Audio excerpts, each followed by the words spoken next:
Kiffin calling plays. The Owls get Akron, the champions of the MAC East, at 7 Eastern on ESPN and the ESPN app. I had Akron twice this year. Terry Bowden and his staff have done a really good job there, getting that thing back up and competitive. They've got a great facility, and they're going to have their hands full with Florida Atlantic. Florida Atlantic is athletic and fast. Should be a good one. They're a popular 41-point pick in the ESPN Bowl confidence pool, Florida Atlantic. They've just been blowing teams out of late.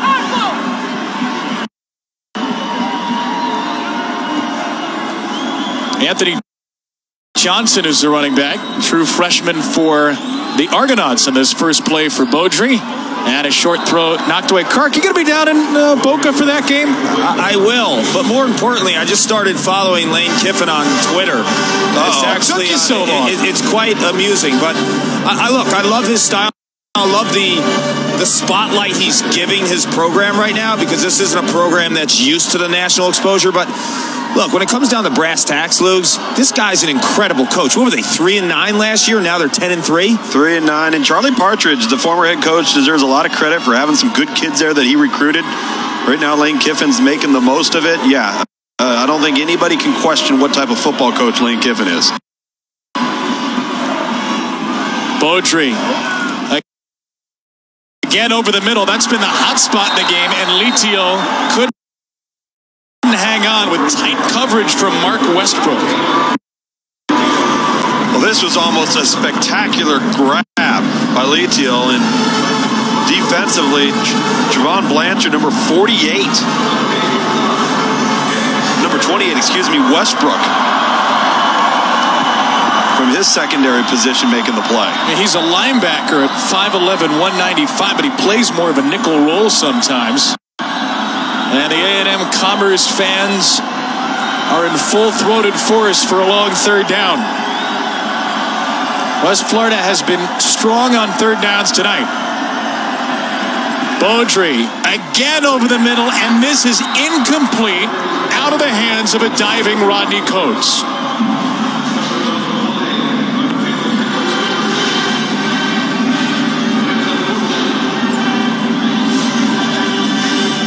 Again, these deep in-cutting routes, the dig routes, I think that's a catchable football. You expect to make a play like that. If you're Gage Krull, number 12, on the flag comes out. Ray Raffay was hit on a 4th and 10. There was some heavy pressure.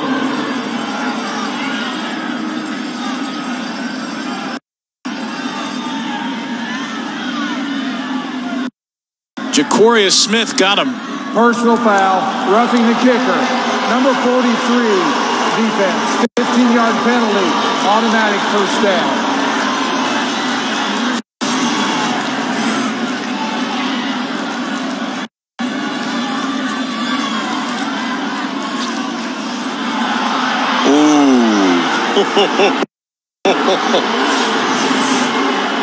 I'll give you the 5-yard penalty on that one, but I can also give you a nice primetime Emmy as well.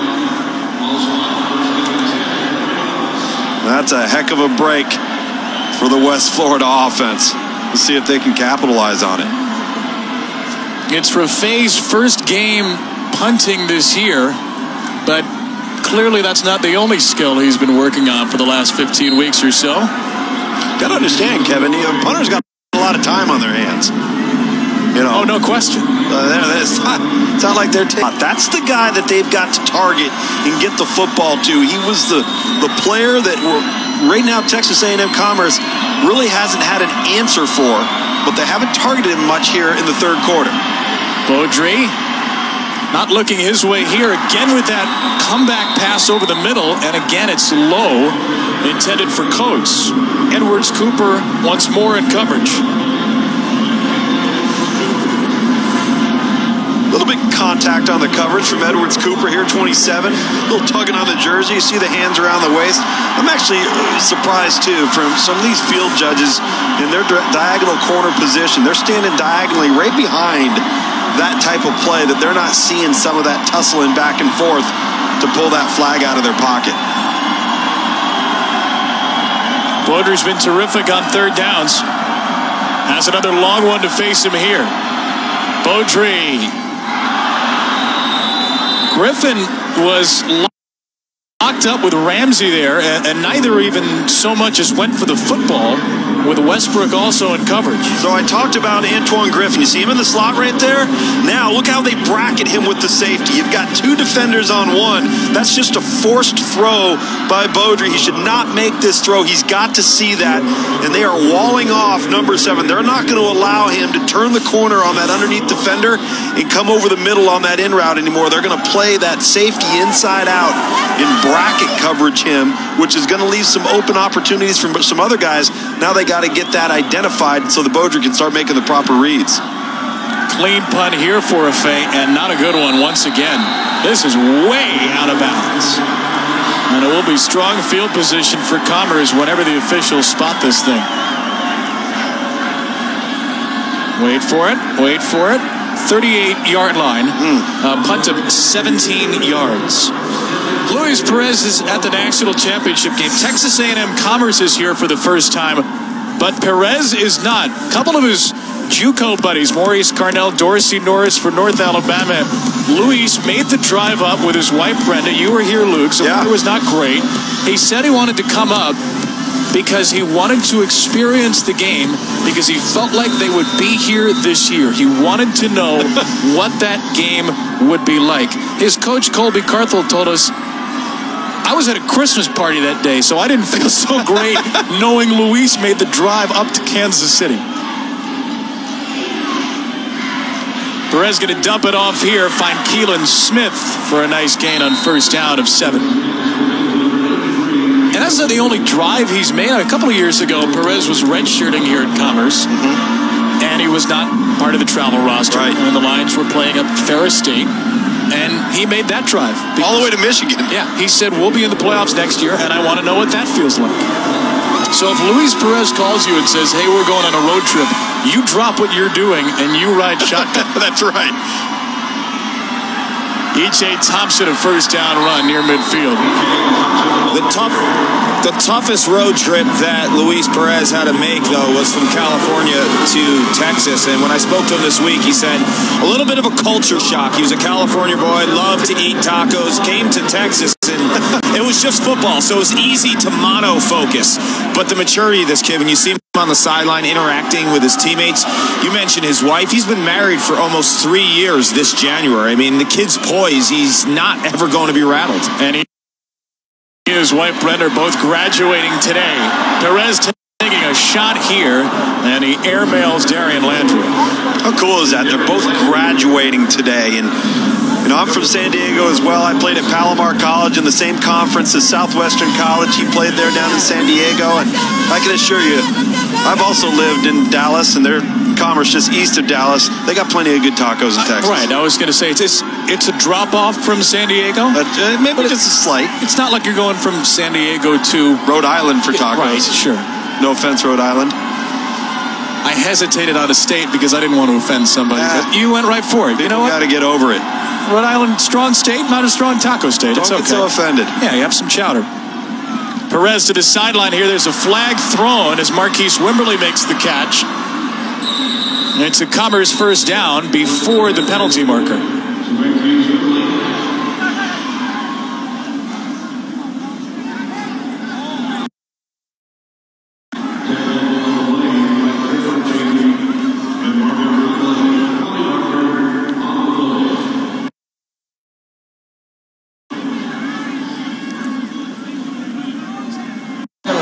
Second down. Announced as the ESPNW National Player of the Year earlier today. Now let's talk about the Florida Gators. They only have one loss.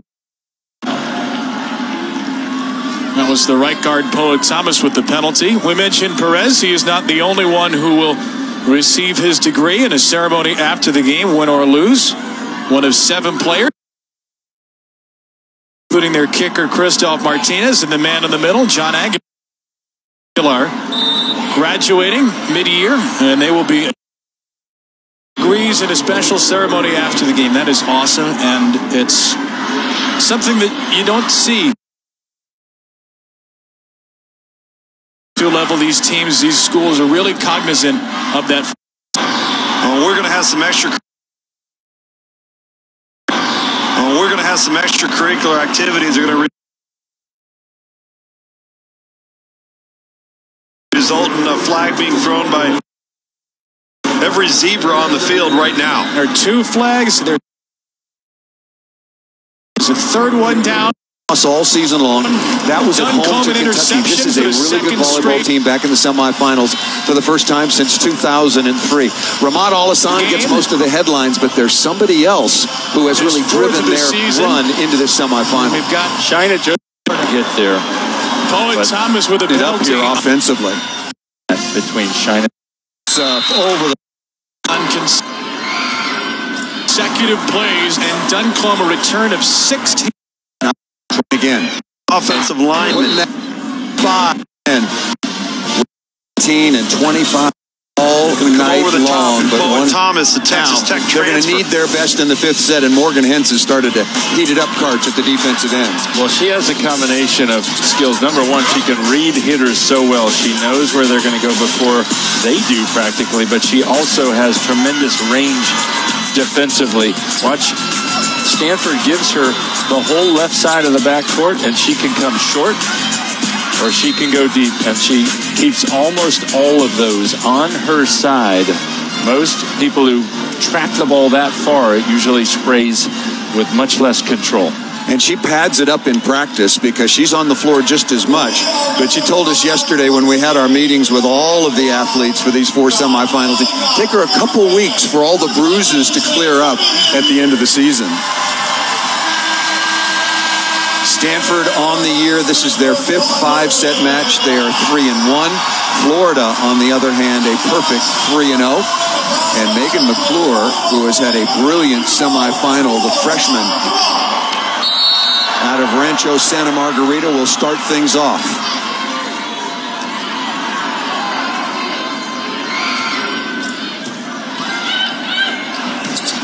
And blocked by Fitzmaurice. 5th set tiebreaker to 15 points. Got to win by 2. Teams will change sides at 8.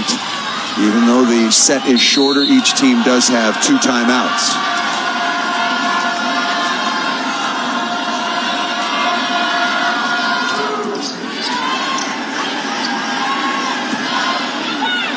Snyder, good swing, but dug by Hens.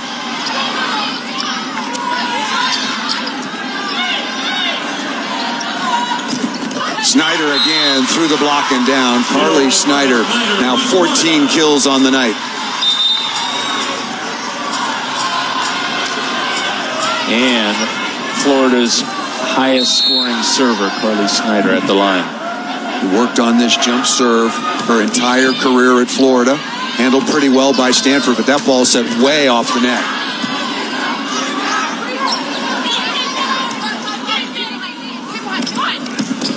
Right side to Fitzmaurice, missed out of bounds, but there was a touch off the block, called by the first referee.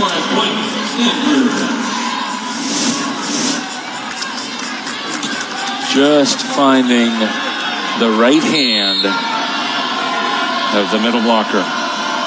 Kramer at 6'8", a long target.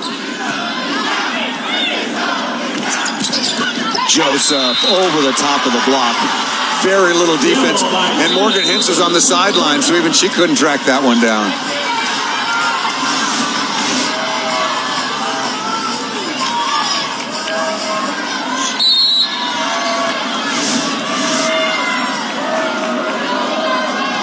There is Knope trying to match Hens dig for dig. She's got 16. And Moretolets, nice stab in the right back.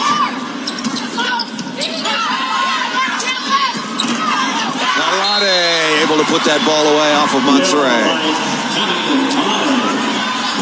Stanford on top, 3-2. It was in that close 5-set match last week against USC in the regional final where Florida really relied on China Joseph down the stretch. Look for a lot of Joseph coming at Stanford. Al-Hassan ripped to the floor. Beautiful delivery that time once again by Ali Monserrat. Number 22, the diminutive. I guess everybody's diminutive. Out and next to Al-Hassan. And Kramer along with Moretta Lutz. I got to give the Florida setters credit. Yeah. They're connecting much better with her than they did last weekend. Serve taken legally overhand. Back to Al-Hassan again. Why not? This time from the other setter Cheyenne Husky. Just like that, Florida on top now in the 5th.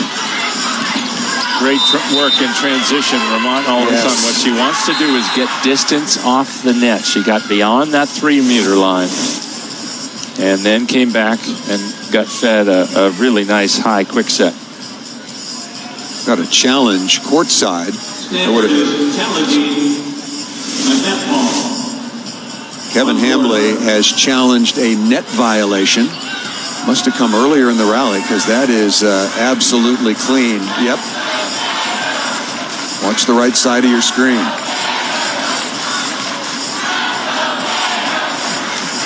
Oh yeah. Yep. That's a net violation. Yep. Right there. Yeah. Oh, wow. What? Interesting.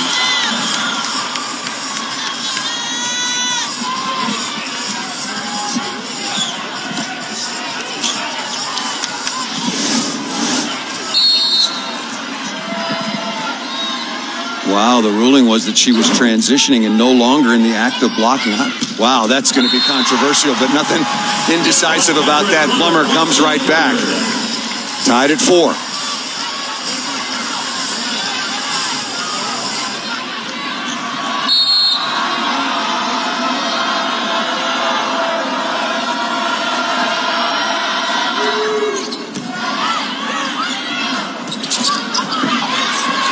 Hence is all over that. Lutz the tough swing.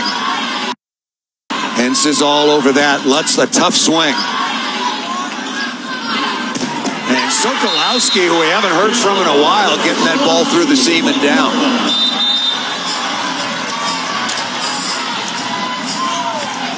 Only her 14th swing. 5 kills, 3 errors.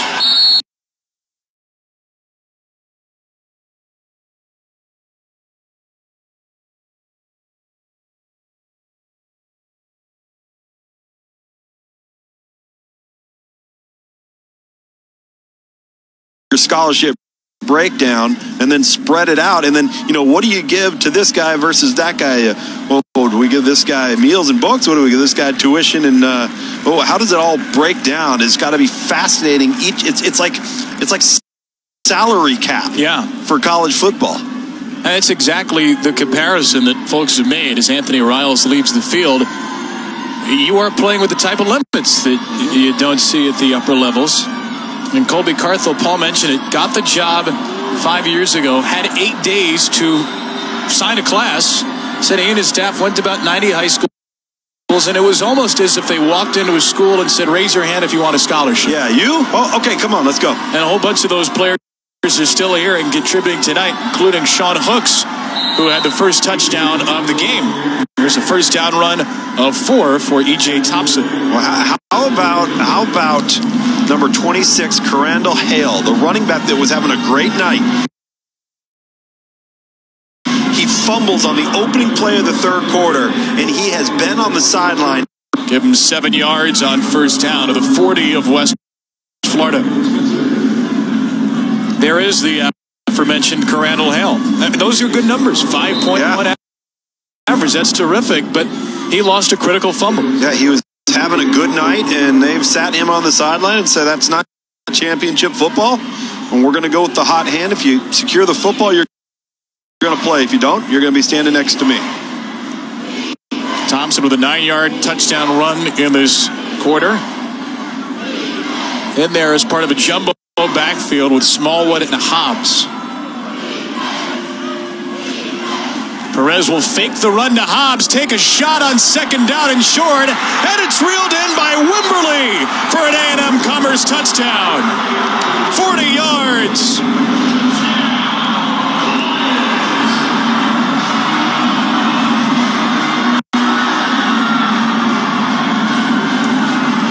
Second and short with a full house backfield. A great time to take a shot. Marquise Wimberly with his 6th touchdown of the season, and this is a 2-score game.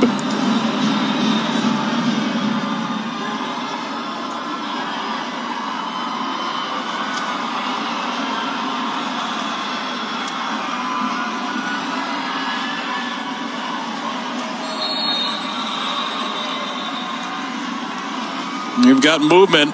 Poet Thomas is having a rough quarter in terms of staying out of the penalty book. False start, number 79, offense. 5-yard penalty. Remains try for point.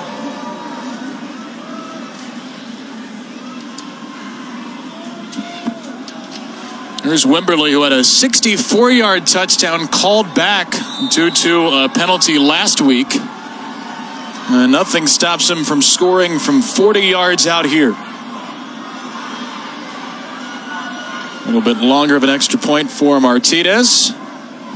No problem.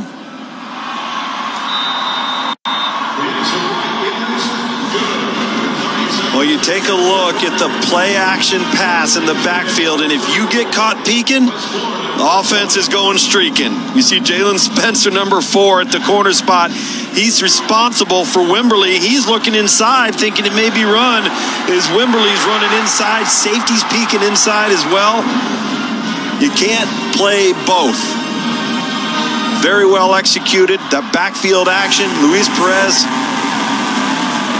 knew he had the one-on-one, took advantage, and what a big play. That's the vertical passing game that we haven't seen since the first quarter for Texas A&M Commerce.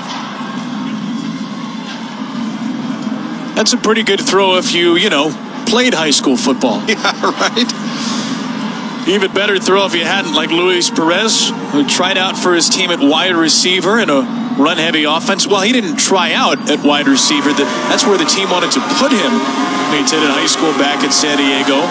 So could there be any bigger contrasting differences in shoes between two sports? Bowling and cleats, right? Bowling and football. I mean, really? He was late for bowling practices in high school. That's one of the main reasons he gave up football. He was watching the final game of his senior year. He got the bug, and he's got his team up 14 in the national championship, Paul Carcaterra. Indeed, and you look at the body of work, what he's done the last 2 years at Texas A&M in Commerce, Luis Perez, it's incredible. I mean, we've been documenting this story. He didn't play high school football. He was a great bowler. He did tell me, though, he wanted to put bowling on the shelf and chase his dream because he could play bowling when he is 50 years old. But, Luke, the question I have for you, for a kid who didn't play high school football, you know the quarterback position better than anyone. Break his mechanics down. You know, it's interesting. We'll take a look here just after this next play, and I'll get right to that. See what Mike Beaudry has dialed up for West Florida. Nice sidearm delivery here, and a catch made by Kevin Grant. A big play on first down to just shy of midfield. You know, it's interesting, Paul, because the delivery between Beaudry and Luis Perez is very similar. The ball comes out quick. You've got nice wrist velocity on it. Both release the ball. All right, hey guys. So stream has been started. We are on ESPN2 right now, and hopefully this football game will end soon, or they'll switch over at 9 o'clock. I'm not exactly sure. But until then, I thought maybe we could talk a little bit about what's happened in the NCAA tournament so far, and also give you a bit of a preview for tonight's match. Also, if you have my number, text me if you can hear me. That would be helpful. So we're kind of on location today in Burlington, Ontario. I have with me my buddy Adam. We're at Adam's place, so maybe we'll have a little bit of a two-man booth today.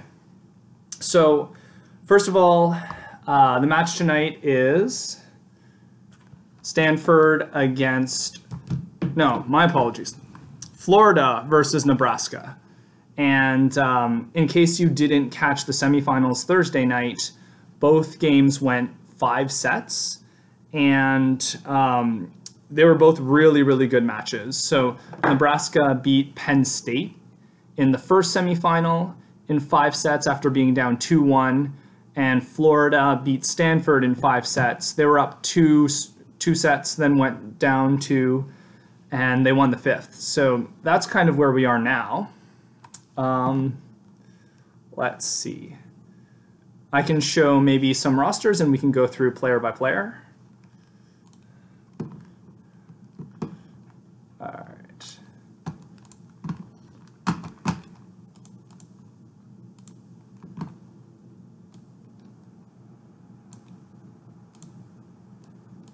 Oh, that's me.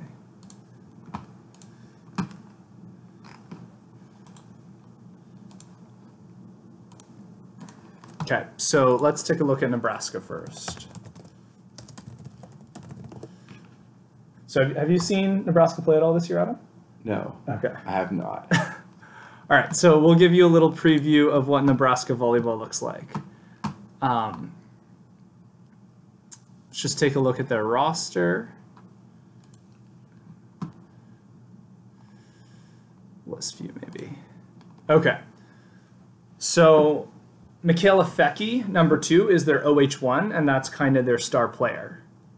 Their star outside hitter, their go-to. Kelly Hunter is their senior setter. She's very good at 5'11". I think she's maybe the best blocking setter in the Big Ten. Then their other outside hitter is number 17, Annika Albright. She plays the L2 position. And she's really interesting because she was a DS for 3 years. And she just switched to outside hitter this year. She's a sports performance kid. And she hit all through her club year. When she got to Nebraska, they told her she was just going to serve and pass and play defense. But now this year, she's playing outside hitter for them. Their 2 middle blockers are Brianna Holman, who is their M2, actually. So she's a transfer from Louisiana State, and she had to sit out her junior year because of transfer requirements. The other middle is Lauren Stivrins, who is a redshirt freshman. I actually watched her play club volleyball at Nationals for AZ Storm. And their right side is Jazz Sweet. So that's kind of their starting 6. So she's a freshman. She does a really good job lefty for them. Their libero is Kenzie Maloney, who's a Kiva product, class of 2015. I learned a lot about coaching liberos from watching her play, actually, from some of the videos that they put out. And their number 1 DS is Sydney Townsend. So she comes in for Jazz Sweet, plays right back defense. That's kind of Nebraska volleyball. So kind of the style they play. They're big, athletic, swing block. Michaela Fecke hits the ball harder than maybe anyone I've ever seen. Like, we watched her play before. She has that arm swing where she has her shoulder all the way back. Oh, yeah. And then she rotates through, right? I think if you are kind of an L2 type player, like an Ariel Palermo, Haley Armstrong, Clodie Girard type kid, you want to be watching Annika Albright. She does such a good job of hitting out of system balls. That's all they give her to hit, actually, out of system balls. And because all the in-system stuff goes to their M1 and to their right side. So does that mean she's just good at hitting like high and hard? Yeah, like really high and hard. She can crush it cross. She actually mixes up her shots really well too. So roll shots, high line rolls, that sort of thing, right? So that's a preview of Nebraska. And if you guys have any questions, like feel free to write in chat, and I'll be answering them during the cast. Okay, let's take a look now at Florida volleyball. So Florida has a Canadian that we're all cheering for, Shina Joseph. She's actually been in our gym at Hurricanes before, I think, helping with Steve's team last year a little bit. So, oops. Let's just take a look at their roster.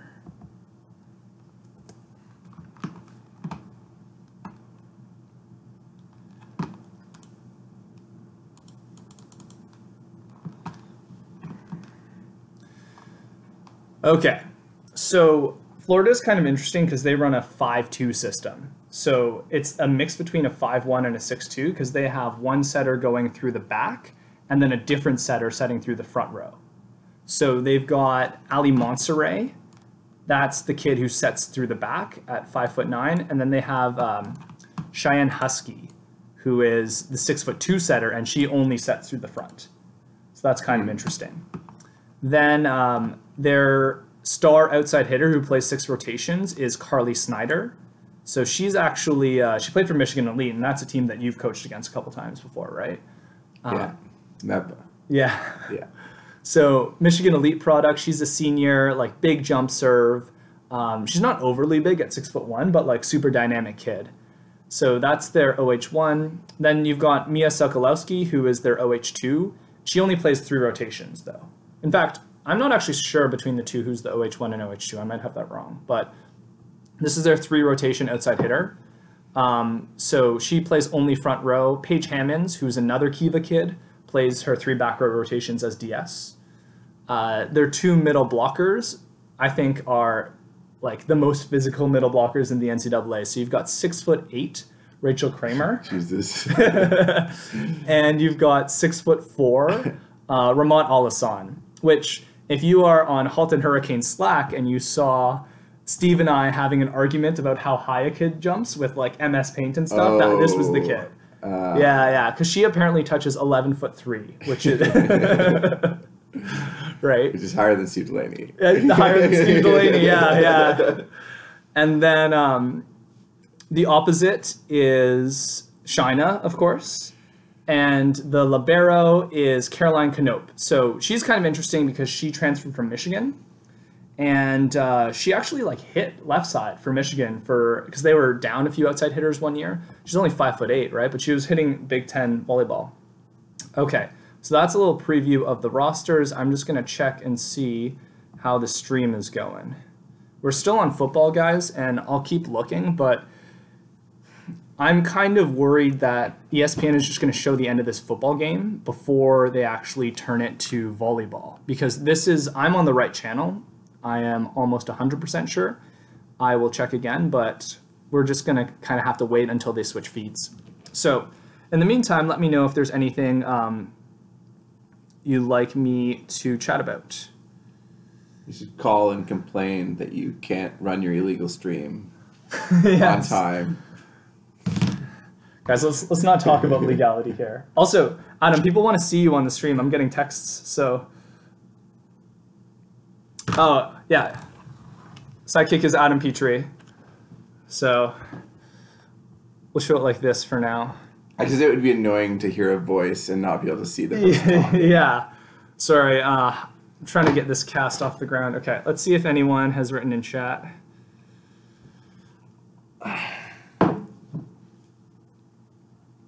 So there were also some... Linda says hi. Hi, Linda. Let's see here. Chat. Not bad. We can hear you. Okay, cool. So there were also some OVA events going on today, and Adam, you were coaching in one of them. Yeah. So that was 14U Select A, which happened at Haber. Mm-hmm. And so how did that go today? It was an interesting day. Okay. I think the highlight of the day might have been our 14 blue team defeating the last year's Ontario champions in 2 sets in the pool play. Wow. So good job for Coach Ed. Yes. For doing that. That's awesome. He ended up getting upset in the quarters, which was too bad. But I think that was a really great show from them. Okay. Awesome. We ended up winning the tournament, which was kind of nice for us. Right. So that's a win for 14 Black, right? I think it was a great day for both Hurricanes 14's teams. Right. So a lot to be proud of. Nice. Yeah. You guys also beat the defending provincial champions. We also beat them in the semis. Right. Yes. I caught the end of the game and it was super exciting actually. Yeah. Like, the gym was and we've had a rivalry, I would say. Okay. And like it's gone back and forth over the last couple of years. Nice. That they beat us, we beat them. So it was a fun day. That's Good awesome. Volleyball. Perfect. And then so we had Halton 14 Black in first place. Then we had in second place was MVC 14s. In third place was Preds took the bronze. Okay, perfect. And they would have beaten, I think, Smash. Yeah, Smash. I think I saw that. Okay. And there was actually a second tournament going on at Haber which was a 14 trillion. We didn't really see what happened there. I have no idea. Okay. I have no idea what happened there. Okay, cool. So that was going on. Just kind of across a bridge was an 18U tournament. Mm-hmm. So I kind of, as soon as the 14s ended, I got in my car and drove as fast as I could to Hamilton and caught the end of the 18U tournament. So we were just talking about that before, but in the 18U Premier, we had Halton Hurricanes finish first. They beat Scarborough in 2 sets, like 25-21, 25-23. Second place, of course, Scarborough. They had a good day. Third place was Pac-Man 18s, and fourth was Leaside 18s. So I don't know who kind of won the consolation matches. So if you know, feel free to write in chat or text me. If you know who won the other 14U Select tournament, write in chat. Yes, because we're trying to figure that out too. Or any other OVA results, actually. What else happened? There was, 17s played today. They were at the Championship B tournament, I believe. Yeah, that's right. And that was in Welland. So, hey, shout out to the 17s. I know you guys are watching. So they were playing at a Championship B tournament to see if they could get back up to Premier, and they did. So congratulations, 17s, gold medalists. I have no idea who you guys beat in the tournament. If you know, and I can shout you guys out, write it in chat, and then we'll talk about the results. And okay, so I just got a text. We have the 2 5th-place finishers in 18U Premier were Defensa and LVC. So it looks like who's going down then? Pac-Man 17s is going down, Etobicoke 18s is going down, and Ottawa Fusion is going down. And then we know that out of those teams, Hurricane 17s is coming up. And that's all we know. Yes, perfect. Thank you, Linda. It's hilarious. Look at the text. Okay.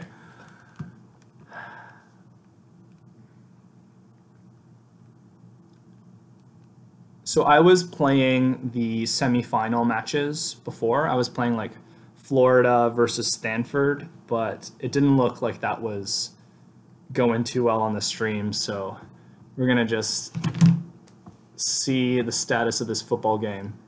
4th quarter, 9 minutes left. This is kind of too bad. This is way too much time. It's also close enough of a football game that like one team might like try and run 2-minute drills and like throw the ball like out of bounds and stuff like that, right? So 9 minutes could be like 30 minutes. Like possibly. I hope not. All right. What else can we do to fill? I can talk to you more about things I know about Florida and Nebraska. Do you want to just listen? Because you haven't seen either team play. Okay. Okay. So let's talk about the first semifinal, which was Penn State versus Nebraska. And I missed that because that was on Thursday. Yes. So you can give me a flashback. Okay, perfect. So Penn State versus Nebraska. So first of all, Kansas City is like somewhat close geographically to Nebraska, right?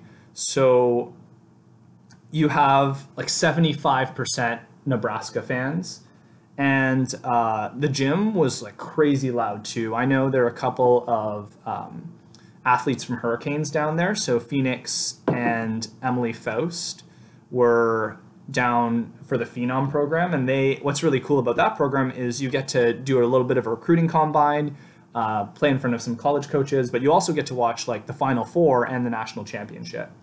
So they were down there, and I was getting texts like it was super loud, like crazy intense, all this stuff, right? Which is incredible.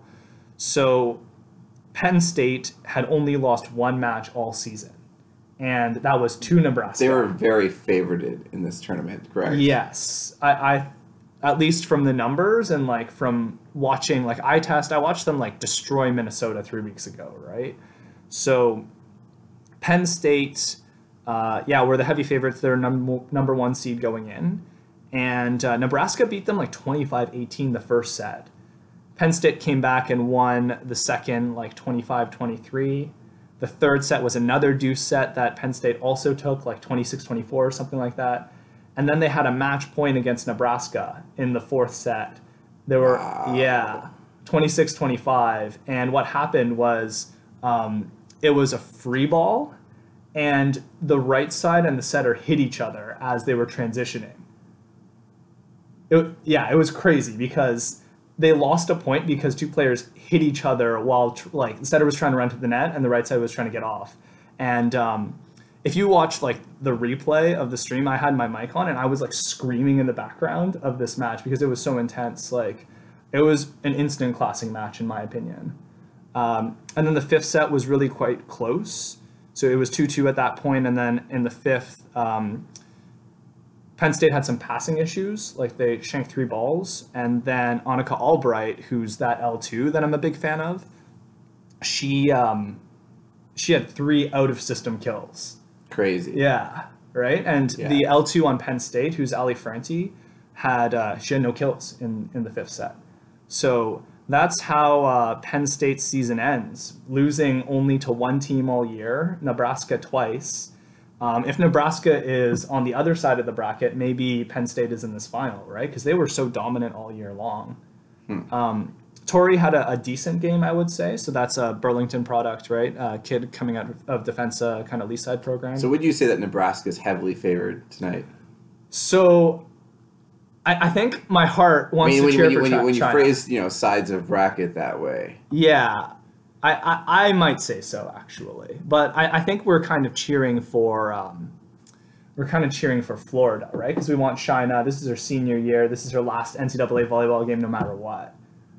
But it's going to be tough. Nebraska looks really, really good. I just cheer for good volleyball. Okay. I don't have any horses. But yeah, I guess it would be cool for China. Yeah. So the crazy thing about Penn State, this was Russ Rose's 39th season. 4 years ago, he had the best NCAA recruiting class in maybe 10 or 15 years. And they graduate with 0 NCAA championships. Like, people were saying, like, this is the best class that anyone has ever gathered. They had, their seniors were setter, OH1, middle, and OH2. Those are their seniors. Yeah, and like their OH tandem and their middle blocker was supposed to be the best in the country, right? So for them to win 0 national championships in 4 years is kind of crazy. They must not have had a lot of grit. Possibly. Yeah, like, it's kind of inexplicable. They must not have been clutch players, Peter. Are you throwing shade at Steve Delaney right now? Is that what's happening? No, I'm just saying. All right.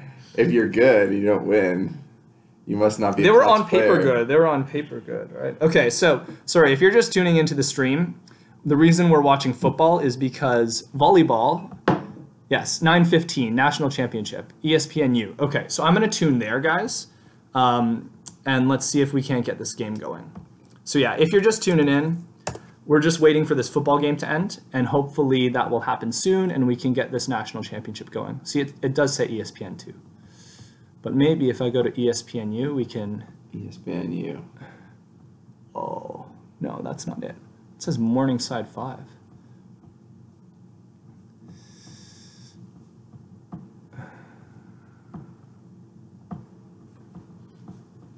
Okay, let's try.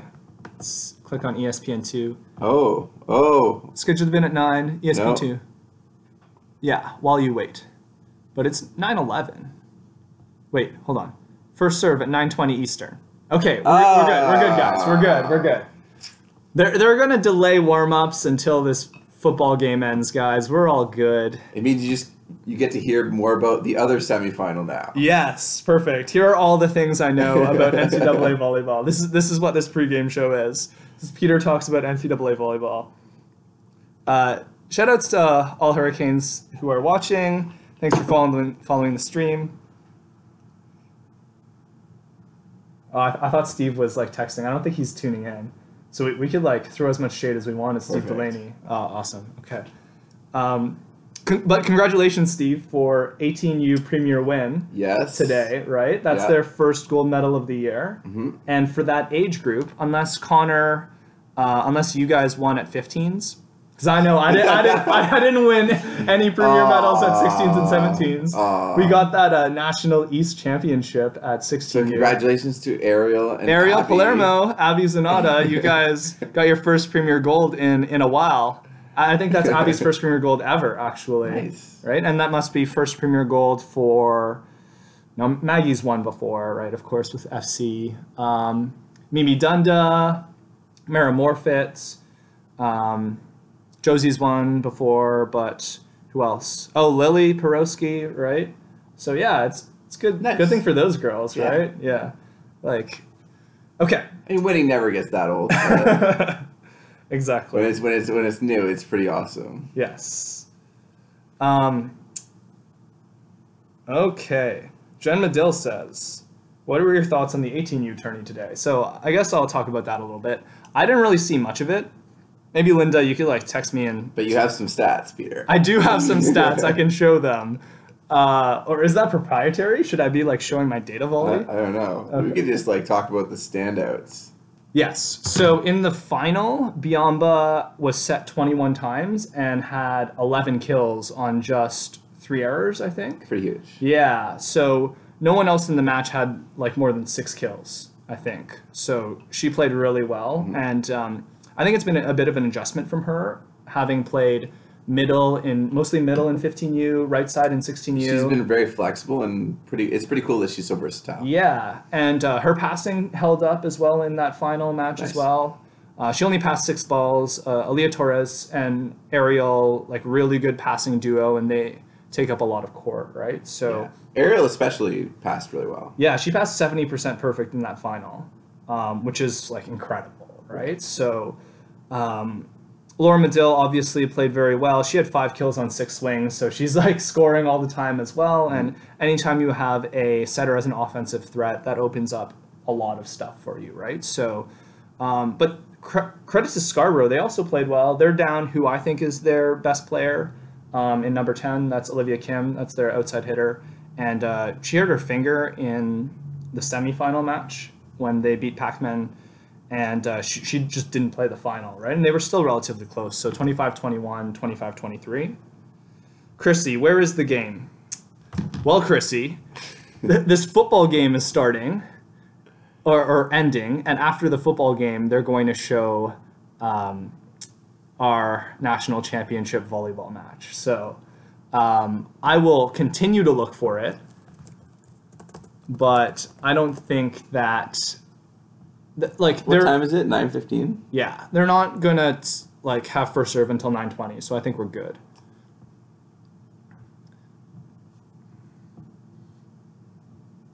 I think the 17s team is at the Fausts right now, so 16s. No, 17s. Team she coaches. I totally like missed. No, like before. I was like picturing... Kelly Armstrong, Danielle, those kids. Yeah, because okay. we just saw Eden like 10 minutes ago. Yes, and I think that's why I was confused why Eden was there. I was like, did you play today? Yeah, no. Shouldn't you be at the Fos with your friend Emily? Okay, I get it now. Emily's in Kansas too, right? Okay, so. yes, everything makes more sense now. Yes, okay, we have solved that. The 17s are at the Fos. Yes, that's correct. Okay. I didn't connect that. All good. All right, so we're going to keep this on ESPN2, and hopefully this football game will end shortly. Yeah. Because who wants to watch football? Okay, ESPNU. Hold on. Let me find this. Guys, hopefully I have not missed anything. It says it's on ESPNU. This is Morningside 5, but maybe... Oh, here we go. We got some volleyball. Oh. Okay, we're good. I don't think we've missed anything. So yeah. I think they're going to tune to ESPN2, but... It's kind of speaks for itself. All right. Yes. Nobody can hold you down. Okay, so thanks for listening to Adam and I talk about volleyball for like 15 minutes. We are going to get the audio on the stream and enjoy the game, guys. You can listen to Karch instead of us. Yeah, I mean, he might be the best coach and player of all time. Commentator? Yes, he's pretty incredible. Okay, so we'll see you guys back at the end of the first set. Enjoy the game. Thanks for following the stream.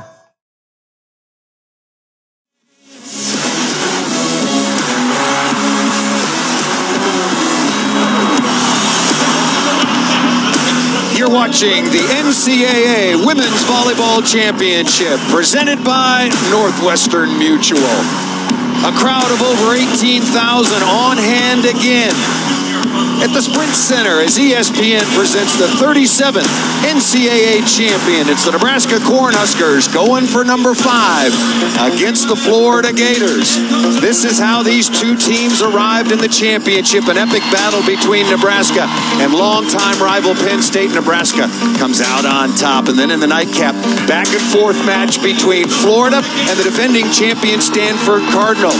Florida was up 2-0, but Ramat Al-Hassan carried the way for Florida in the 5th set, and they have advanced to their 2nd ever championship match, and we're looking forward to a good one. Hi, everybody. I'm Paul Sunderland. My partner, of course, is Karch Kirai.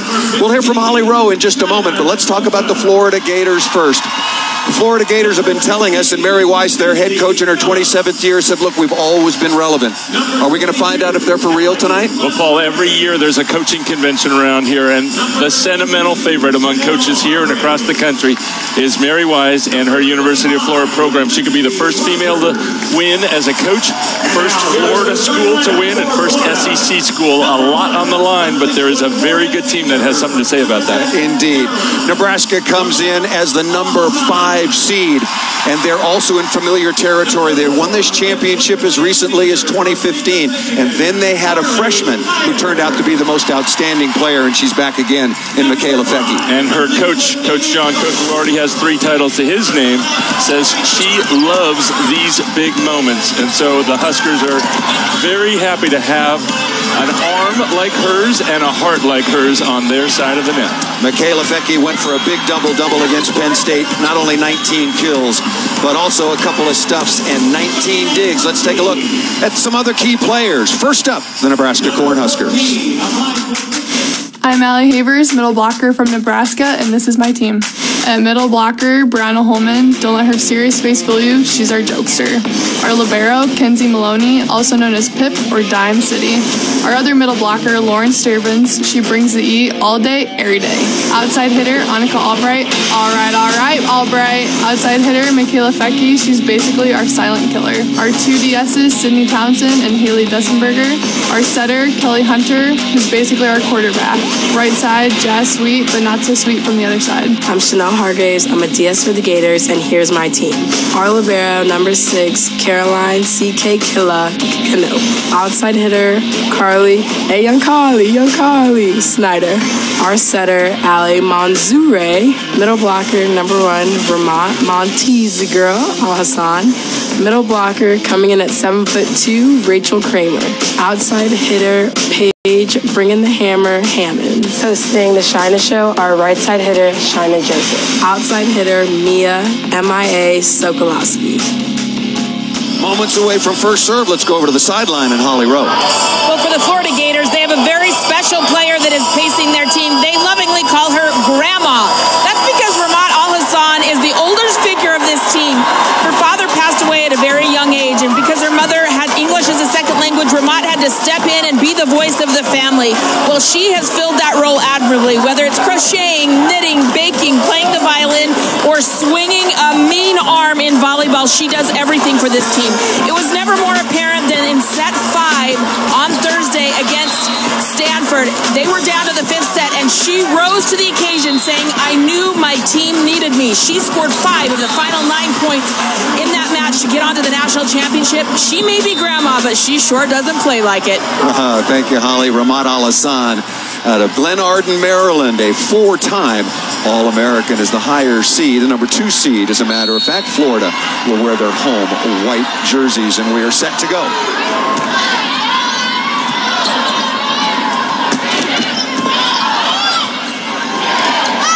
Dig right on target, and Annika Albright out of the back row to start things off for Nebraska. 31-4 on the year. They were co-champions of the Big Ten at 19-1 with Penn State.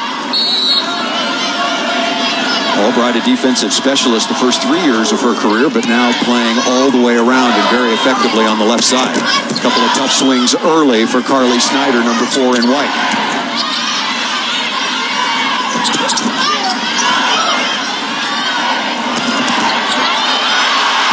Dug by Florida, but a nice kill by number 26, Lauren Stivrins, the 6'4" redshirt freshman out of Scottsdale. There is Mary Wise, co-coach of the year in the Southeastern Conference in her 27th season, now with 900 and 5 wins overall. Very good start for Nebraska. They serve that ball just over the end line. Cart, some keys early to look for. And let's, before that, take a look at John Cook in his 18th year, Big Ten Coach of the Year, and also recently, as recently as just a couple of days ago, inducted to the AVCA Hall of Fame. There is Al-Hassan. Stivrins again.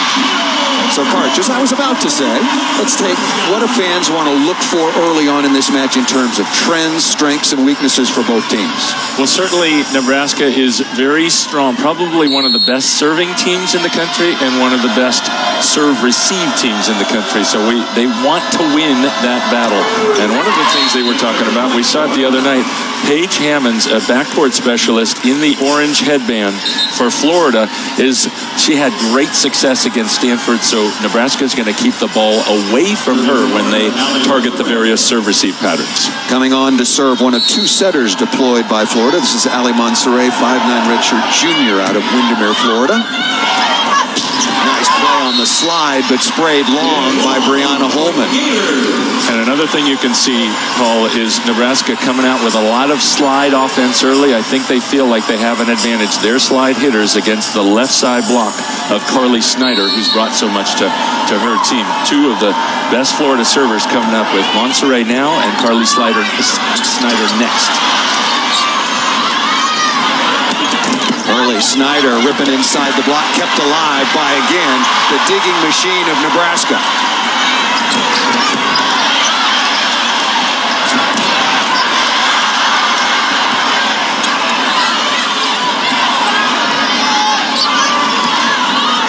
Snyder again from just inside the 3-meter line. And the first stuff block of the night administered by Nebraska. One of Nebraska's defenders doing so well. That time, Sydney Townsend tracking the ball down. And Nebraska's been talking about at this semis and national finals, they have to be digging machines. They've got a couple of bigs for Florida coming at them. Ace, near ace for Nebraska, causing the point on the overpass. Serving was such a big story for Nebraska on Thursday night against Penn State. They had 10 aces and only 11 errors. That is an outrageously successful ratio. Brianna Holman with a kill on the overpass.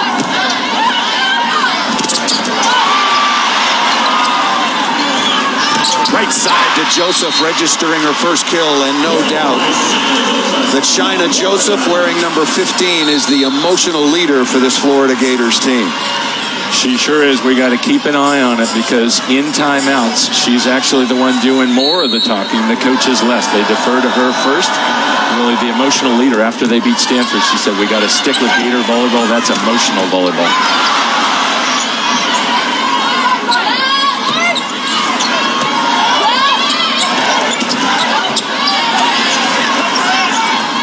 Sokolowski, her first swing.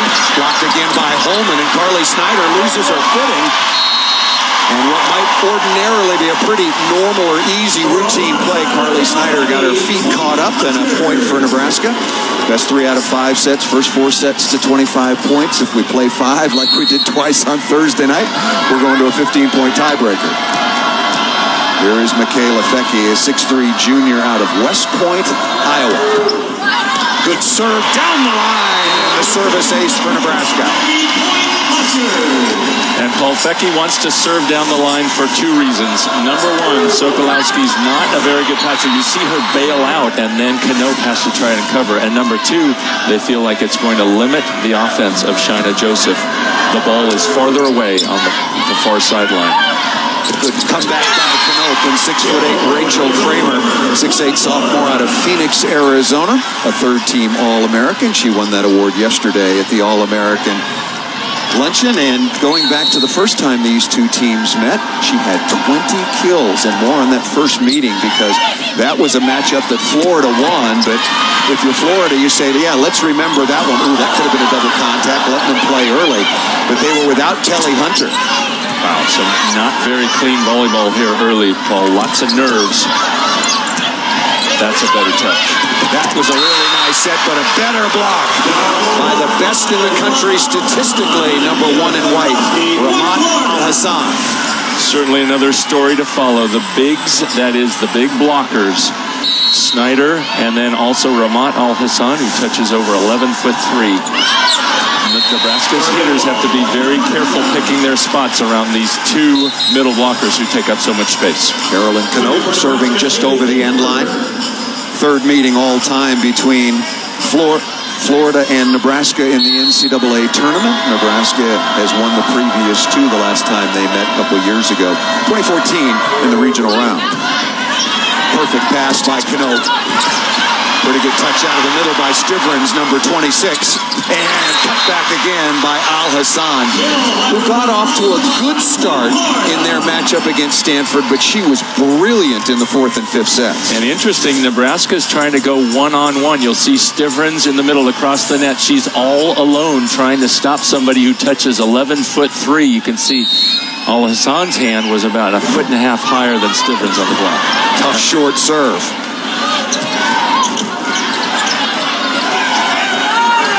Freshman sweep is rejected again by Al-Hassan.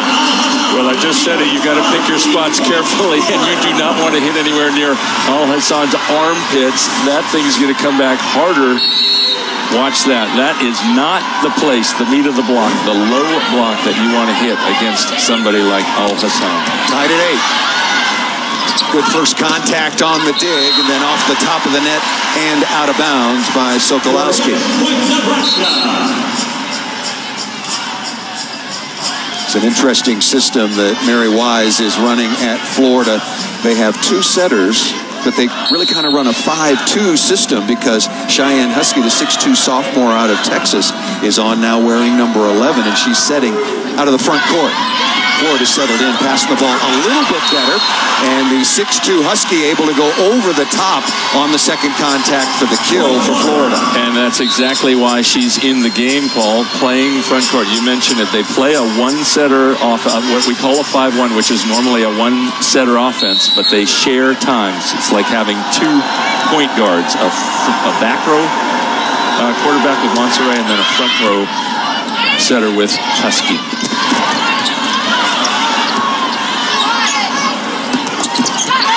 Speed shot and put to the floor successfully once again by Snyder. Yeah, Snyder hasn't really had much to swing at. Lots of trouble sets around the 3-meter line or even more off the net. Impressive she got that to the floor. Averages about 3.5 kills per set, but does take an awful lot of pressure. Very difficult swings, does Snyder.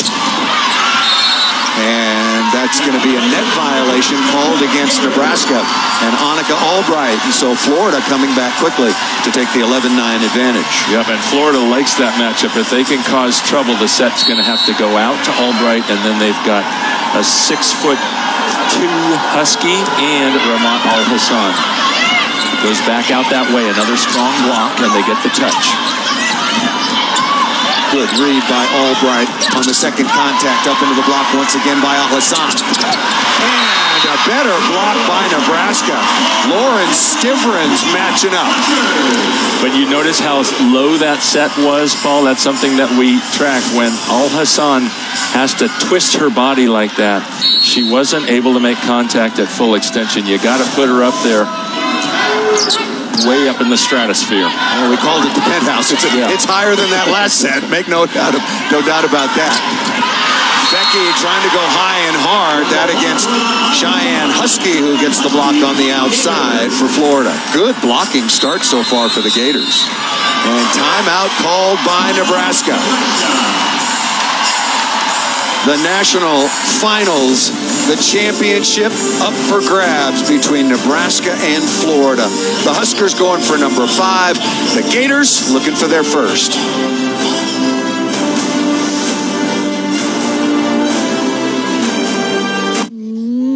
Boo! Boo! There you are. Boo! Nope, don't like that. Oh, no. Alexa, pause. This is the movie you pick?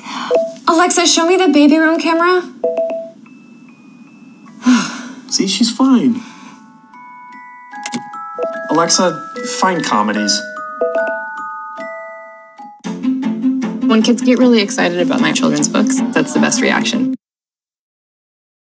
I know things about great white sharks. What's great about Paint 3D, it's exciting to see a shark come to life and come off the page. With the Windows 10 PC, to be able to draw right on the screen and create something three-dimensional is amazing. It's exciting to turn it and light it and have these different effects. With my Mac, I can't do that.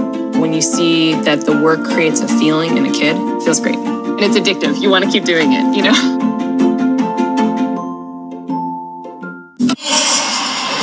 Let's take a look at tonight's planning for success, brought to you by Northwestern Mutual. Let me just remind you that all we're asking for each of you is the best version of yourself, because the best version of us individually, collectively, is the best team out there. Okay? And I believe it says some things have to be believed to be seen. I believe we're going to see. Deal?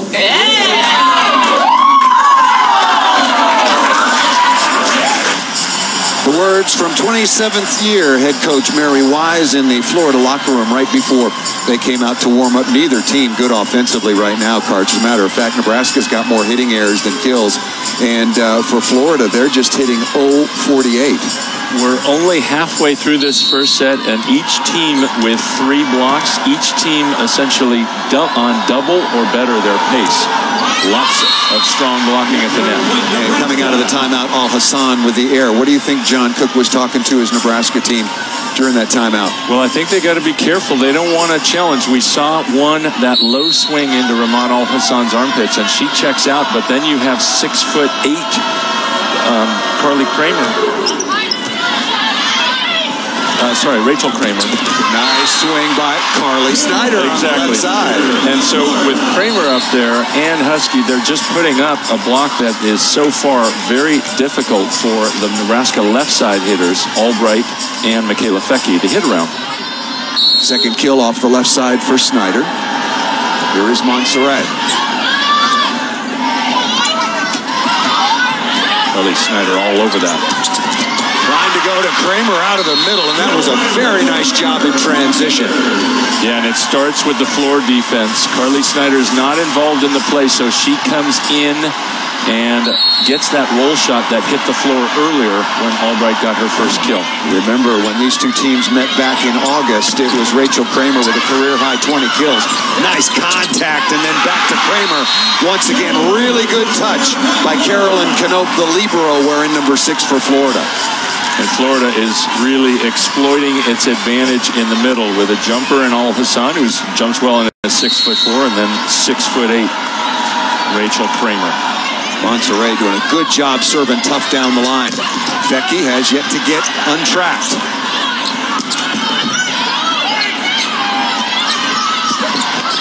And finally off the top of the block and down, Michaela Fecke, the MVP of this tournament back in 2015, gets in the stat sheet. Let's go down to Holly Rowe. Well, you saw that last dig a few minutes ago with Caroline Knope. She is playing with a broken right hand. The bone that runs along the outside of her pinky finger broken on November 8th. She has been a warrior. They've got her in a splint. She's back there digging like you know what, and she is paddling through pain to be out here on the floor with her team. That ball missed just out of bounds, going back to Kramer once again. So a couple of kills, and this one just over the end line, Karch. And maybe most importantly for Caroline Knope, normally when she forms her platform, when she's going to play the ball underhand, she grabs her left hand with her right. Now she's had to switch that grip and grab the padded right hand with her left. That's very difficult to do, to completely switch your grip to play both serve receive and defense, and that's one reason we're seeing Nebraska testing her out with some of their aggressive serving. Mistake there, don't want to serve to the orange headband, but Nebraska gets a break with a hitting error. Back-to-back errors for Florida. The ball hit out of bounds by Shaina Joseph, and on the overpass, just like that, Nebraska right back in this opening set.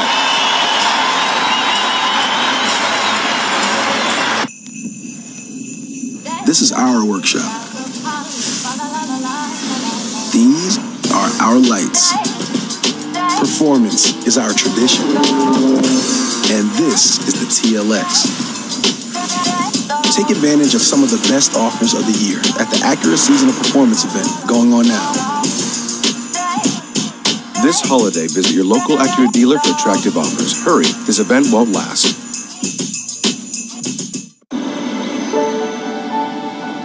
There's nothing quite as magical as staying at a Disney Resort hotel.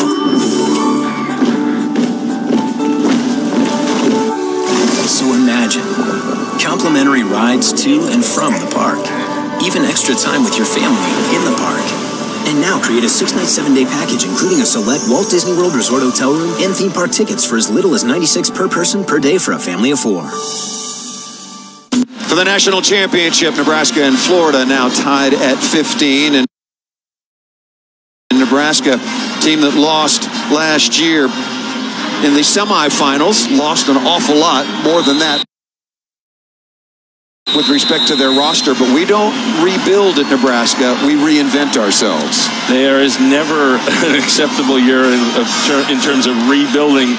They lost those All-Americans. They lost 2 great assistants who went on to become head coaches, so hired 2 new ones, 8 new players. They had to completely reinvent themselves.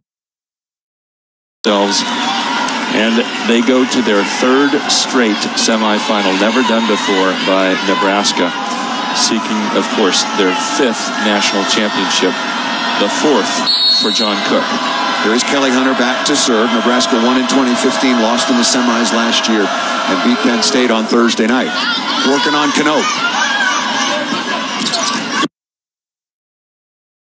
Good set to Snyder, but dug again down the line by Nebraska.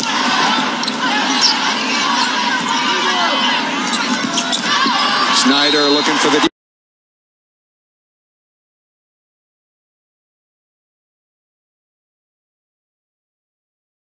career high 23 digs for Hunter on Thursday night, and an ace serve. And remember, with that pad on Knope's hand, it's harder for her to go to the floor, so she hesitated a little there. Also, some confusion between her and Paige Hammonds, passing in the middle of the court right now. And they're looking over to the Nebraska sideline to get serving instructions, and back to Knope again. Florida really stuck in this rotation. Fecky going high flat.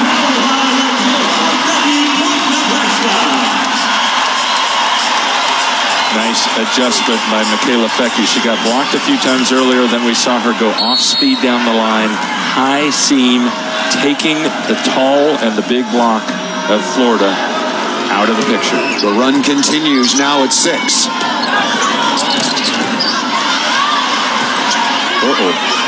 Boy, you don't see that very often. The All-American and Big Ten Setter of the Year, Kelly Hunter. A little bit of a shank there, but did a very nice job back at the service line.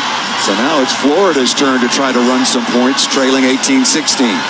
And the right woman at the line, Carly Snyder, had 3 aces against Stanford on Thursday. But controlled perfectly by Nebraska. Fecky once again ripping through the block that time with Kramer and Sokolowski. Karch, do you see an adjustment here from Michaela Fecky? She's a little bit slow early. Really didn't get on the board until her 7th swing, and now she's got 4 straight kills. No, she's chosen much better spots than early when she was just trying to blast the ball low through the block. That wasn't going to get it done. Right side unloading is Shaina Joseph, the 6'1" redshirt senior out of Ottawa, Canada, who has waited a long time, Karch, to get this opportunity. Yeah, and she likes it when the pass gets the setter closer to her. The set doesn't have to travel much. They can run a faster set, put more stress on the Nebraska blockers. Former middle blocker is Joseph. She doesn't like to wait. She wants to go. Nice reaction by Nebraska once again. Speaking to the Nebraska coaches, particularly assistant Tyler Hildebrand, he said, we really want balance in this match. And so far, Fecky with 4, Holman with a couple, Stivrins and Albright right there as well. There is Hildebrand in his first year in Lincoln. Highly respected coach, tough serve, but drifts just over the end line once again. Yeah, he was like the hardest working guy in coaching club, coaching Long Beach State, helping with the USA men, and then he coached a beach volleyball team at the Rio Olympics. And then he was going back and forth to finish that last season at Long Beach State this past spring, spending some brief periods of time before he came here full-time in June, or came not here, but to the Lincoln program. Sokolowski, tight set. Nice reaction by Jazz Sweet. Florida fans thought that ball was outside the antenna, and then a swing and a miss by Ramad Al-Hassan. Critical stab to keep the ball alive by Sweet, number 12. Yeah, really nice hustle. And she gets, remember, she is left-handed, but she gets her right hand on this play and keeps it alive, and then a really bad swing and a near miss by Al-Hassan. That ball drifts just out of bounds. Nebraska is going to serve very tough. They did that successfully against Penn State the other night. They've missed a few. But Paige Hammonds checks in, and she's going to help as Florida's one of their best passers, if not the best receiver at serve, going to help calm down that serve reception on the Florida side of the net. Hammonds was critical on Thursday night. You wouldn't know it by looking at the stat sheet, but her teammates know it.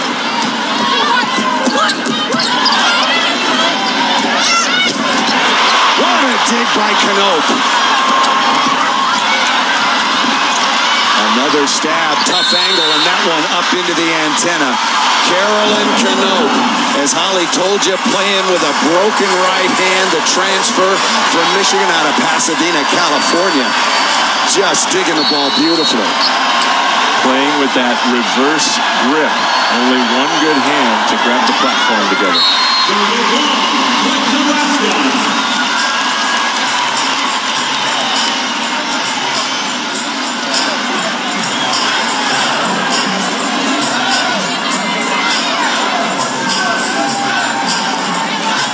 Albright back to serve. Nebraska 22-20.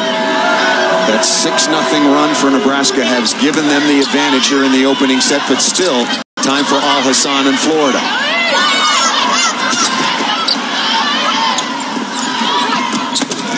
Snyder off the block and out of bounds.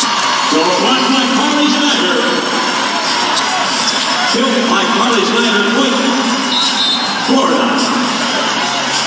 Al-Hassan will give way to 5'5" freshman out of Tampa, Florida, Chanel Hargraves. Came in and served some big points in that 5-set win on Thursday night for the Gators over the defending champion Stanford Cardinal.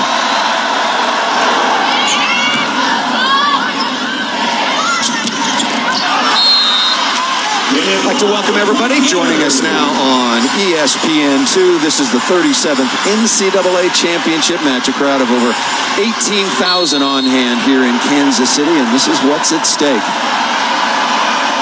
Nebraska looking for their 5th national championship, and Florida with a service error, Karch-Kirai looking for their first, in Nebraska now within 2 points of the opening set.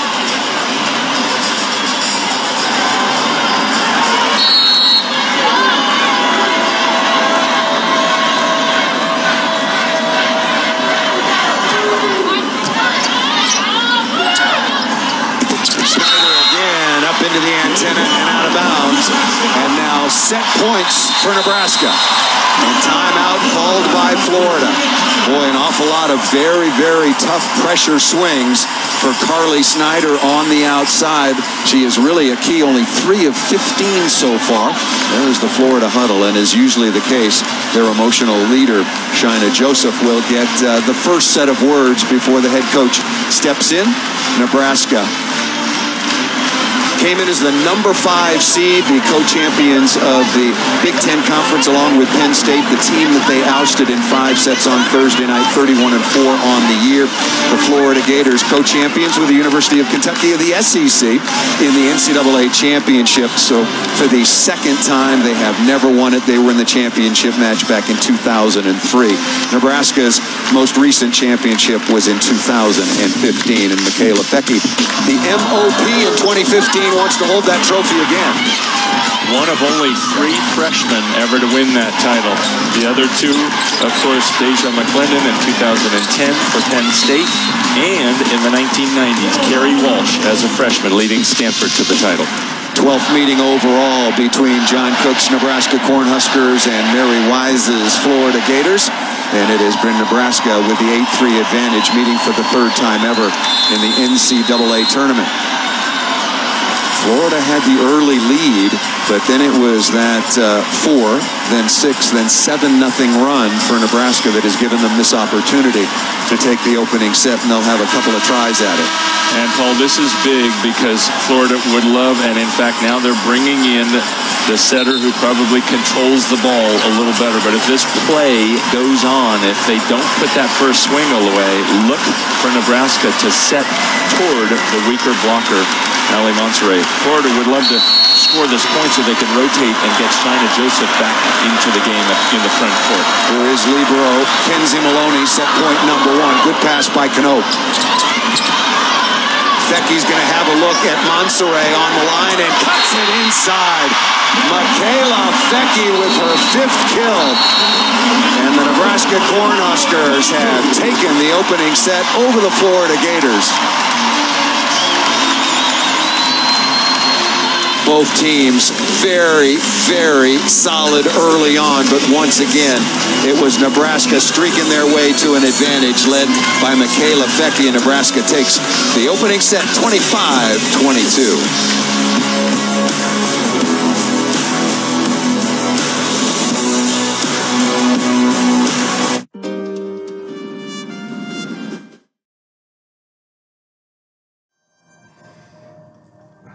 I'll let you first. All right. Thoughts on that first set? Well, Fecky played really well. She did play well. And what the heck was on that libero's hand? Caroline Knope. Pretty crazy. Yeah, she is just an insane person because she's playing literally with a broken hand. Yeah. Do you remember that Greg Jennings video like a while back? Like, he broke his leg, like that thing? That No. name? Okay. Never seen it. All right, that's fine. But I know if a girl walked into my gym with that on her hand, I probably wouldn't let her play for me. Really? Even if it's a national championship game? They said she broke it November 8th, which is like over a month ago, and she's just been playing since then. I don't understand. In the semifinal, it was like after the season ends, it's going to be 8 to 10 weeks for it to heal. They've been x-raying her hand every week to make sure she's not like breaking more things in her hand from playing volleyball. I just don't understand how there's not like someone else on that roster who could take her place right now. So they said like she usually holds her hands like this, and she has to change her grip because she like cannot use her right hand to wrap her left. She has to do it the opposite way because her hand is broken. So that is pretty crazy. Pretty crazy.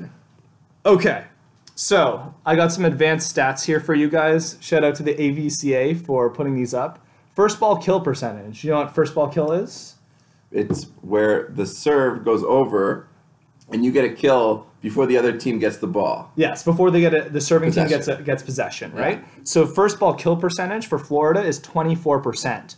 Nebraska only 12%, and they still won that set. So that's pretty incredible. Like for NCAA teams, the normal percentage is between 30 and 40. So we're either seeing poor passing, poor offensive execution off of serve receive, or just like amazing transition and defense right now, right? So I think I saw a lot of digs there. So I would say maybe it's a little bit of nerves. Maybe the passing hasn't been quite as good. And I think the defenders are doing really well right now. Yeah. Like we said, Fecky is playing really well. That's kind of the OH1 for Nebraska, and I think she is outplaying both of the Florida outside hitters. So they don't really have an answer for her, do they? No, I don't think so. Right? Like it's her battling against that defense, right? So against the defense that's headed by a libero with a broken hand. Yes. Now that defense. Paige Hammonds is really good as a DS, right? So, but she only plays 3 rotations. Okay. Oh, sorry. This is like switched. So, guys, I'm going to switch the feed, and then we'll get right back into the game, okay? It's minor what happened to me compared to, you know, people getting killed, going to jail for 25 plus years, and just make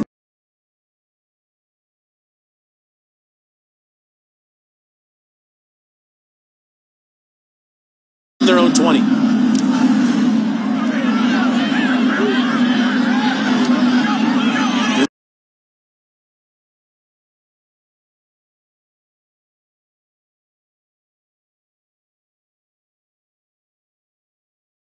Stanford, known as a very good serving team. It was Florida that was above 60. Another perfect pass. Stivrins, however, slowed for the moment until All-American setter Kelly Hunter, the 5'11 redshirt senior out of Papillion, Nebraska, throws that ball to the floor.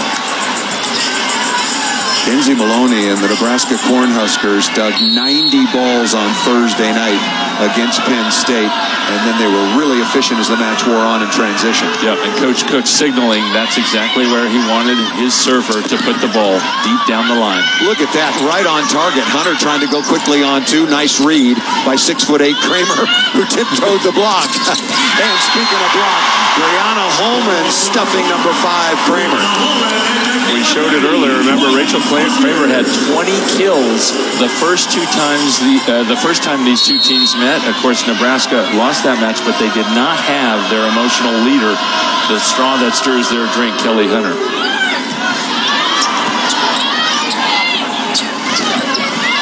Snyder having to take another tough swing and then throw down against Kramer is Brianna Holman, the 6'1 senior out of DeSoto, Texas, began her career at LSU.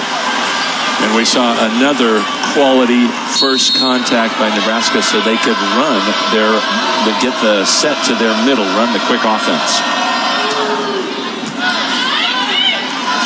Cano, nice play in system to the 6'2" Husky, able to tip that ball over and register the kill for the Florida Gators, and they are on the board here in the second. And of course now for Florida, China Joseph, who's had such a huge tournament after playing only 2 plays in their whole NCAA tournament last year, checks back in. She's a key front row player for them.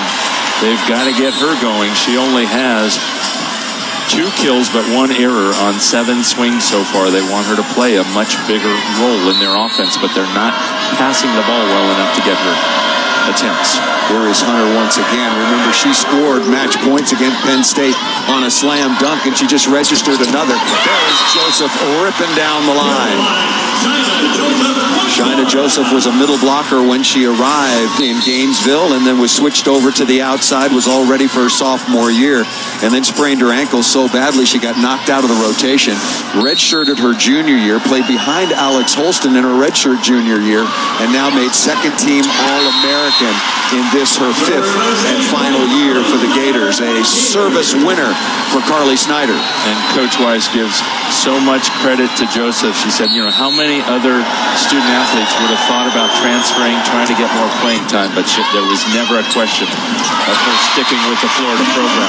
Did you see that pass? What a brilliant pass that time by Sydney Townsend. On the dime. Kelly Hunter didn't have to move at all. Sometimes you got to reach way outside your body line.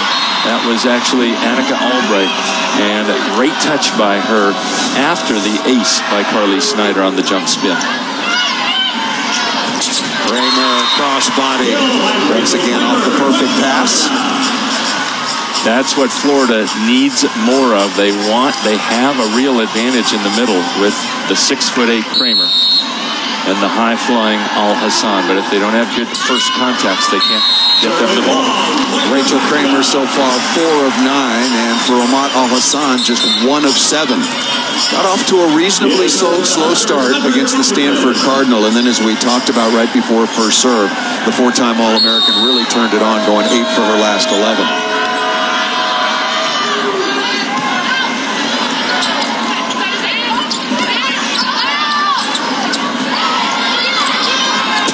Albright looking for high hands and misses that, out of bounds.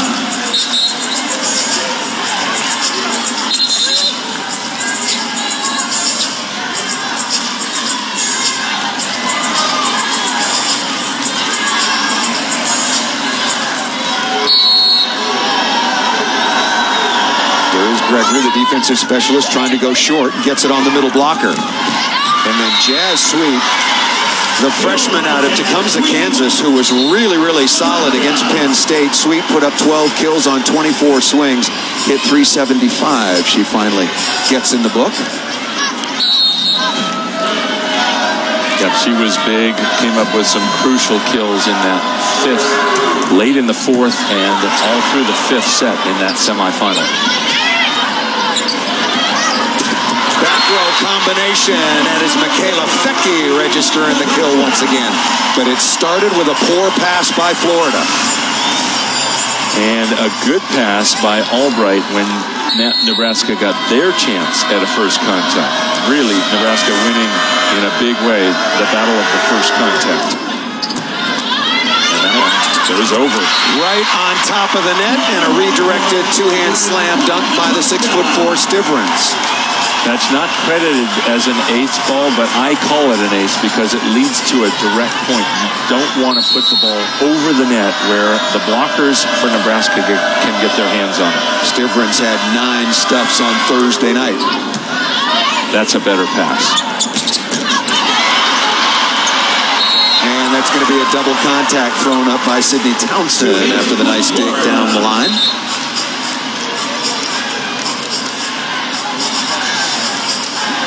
Nebraska won the opening set thanks to a 7-0 run over Florida 25-22, and leading here in the second as Paige Hammonds comes on 9-6.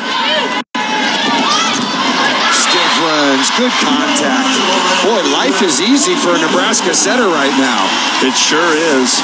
They give her a lot of credit to one of their 2 new assistant coaches who did so much of that for Team USA the past number of years, right through a bronze medal performance in Rio at the Olympic Games. Kayla Banworth, who joined the program in January. She's been working with those passers a lot, and that's giving them a big advantage in this match, that first contact of Nebraska. Ramat Halassan comes right back, registering her second kill. Over 400 on her career. That's just her second overpass there. 6'8" Kramer's got to put that ball to the floor. And that cross, Florida point, Fecke down the line. You're right. You don't get that many poor first contacts from Nebraska. When you have a rare one like that, you've got to take advantage. Completely let Nebraska off the hook by not throwing it hard enough down to the floor. Fecke leading the way offensively now for both teams with 7 kills. Another poor first contact for Florida.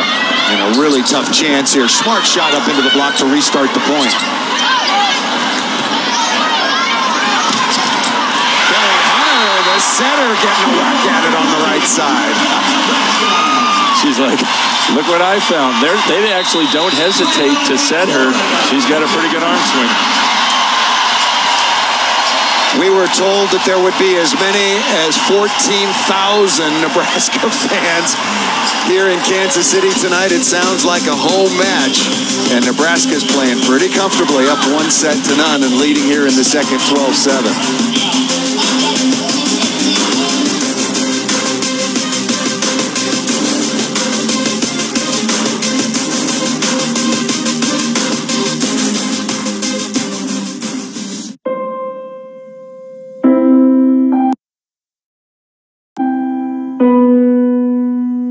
There's one road that will always remain the same.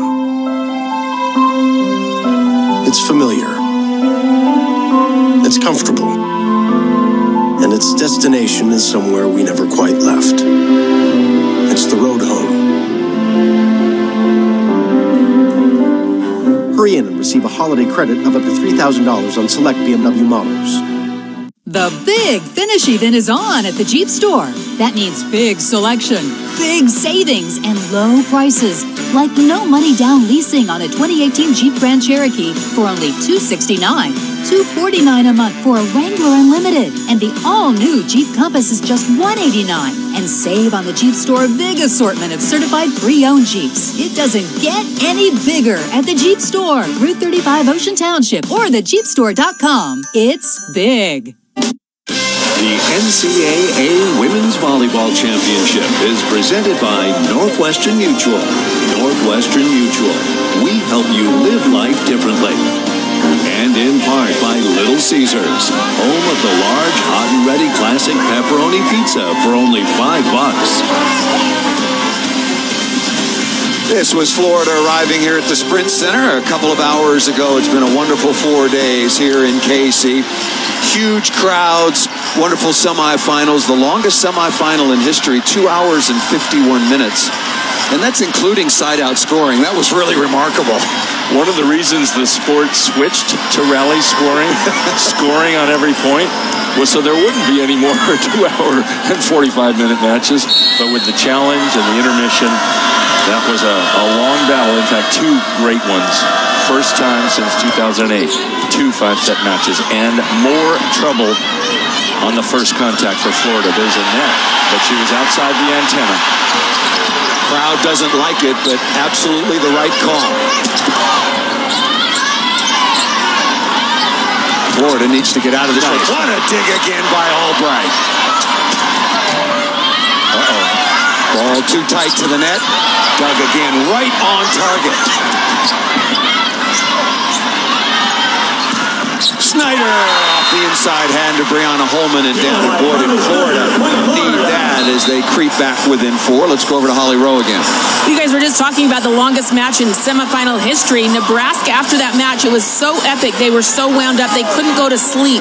They really tried to put some emphasis on recovery and getting their bodies right. So they actually did a group meditation so they could calm their minds down and have energy enough to go to sleep after that match. Holly, I'm breaking a confidentiality here, but Karch and I did the same thing. we went to a dark corner up in the pit house of the hotel and had a meditation session as well. After those 2 matches, was it good for you? I felt very refreshed. Nebraska leading 13-8.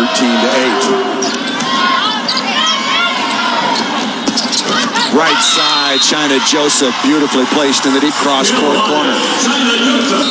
Yeah, Florida has to get Joseph going. She's been such a pivotal part of their game, their Gator style of volleyball. First of all, just with the offense she brings, and then secondly, with the energy and the emotion she brings. Fecky comes right back on the right side. Michaela Fecky now with 8 kills.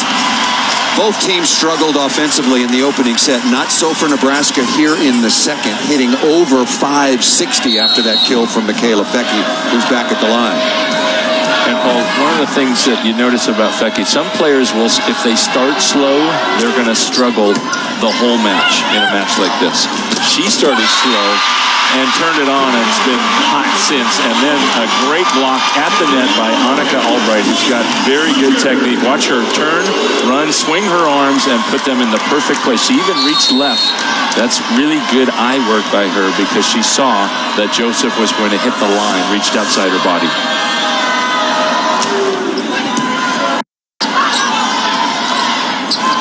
Going back to Joseph, looking for the deep cross court corner and missing that out of bounds. And back to Albright. I was speaking with assistant coach Tyler Hildebrand, and he said, you watch for Albright, number 17. She's only 6 feet tall, but one of our best blockers because, as you said, Kart, she reads the game so well. That was an absolutely perfect example, reaching outside her body line to stuff China Joseph. And that was actually 2 for the price of 1, Paul. Because she stuffs the first one and then Joseph hits out trying to avoid the block on the second swing. And so in lots of ways, huge for Nebraska to slow Joseph down and cause hitting errors.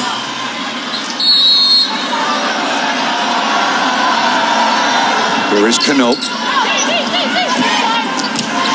And Jazz Sweet turns the ball down the line, registering yet another kill. The 6'3" freshman grew up 62 miles from Kansas City. And she's got, speaking of vision, some great vision. That time she saw that the opening was down the line, hit it past Knope, but there were lots of times she was hitting inside the block of Penn State for kills the other night. That ball well over the sideline. Heather Atherton, the backup setter, also playing some defensive specialist, missed that ball down the line. Really interesting, you know, about this Nebraska team. There were a lot of doubters, and we talked about after they lost the Rolfsons and Justine Wong Orantes, everybody said, this team can't possibly, with the competition the way it's set up with Stanford coming back, but they just said, hey, why not us? And that has been the theme all season long. Stivrins here stuffed by Al-Hassan. Are you surprised that they were able to get to this championship match after everything that they lost last year due to graduation? I am surprised.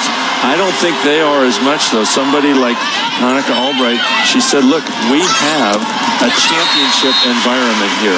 There are no rebuilding years, and they restocked with new coaches, new players, came up with a theme.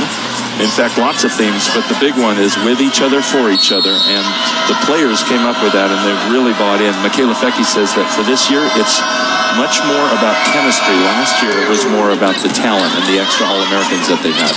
That ball missed badly by Cheyenne Husky, and one of the things that Michaela Fecke told us in our meetings was that we train in Nebraska to beat big physical teams. They did yesterday, or I should say Thursday on Stanford, and now they're leading Florida comfortably.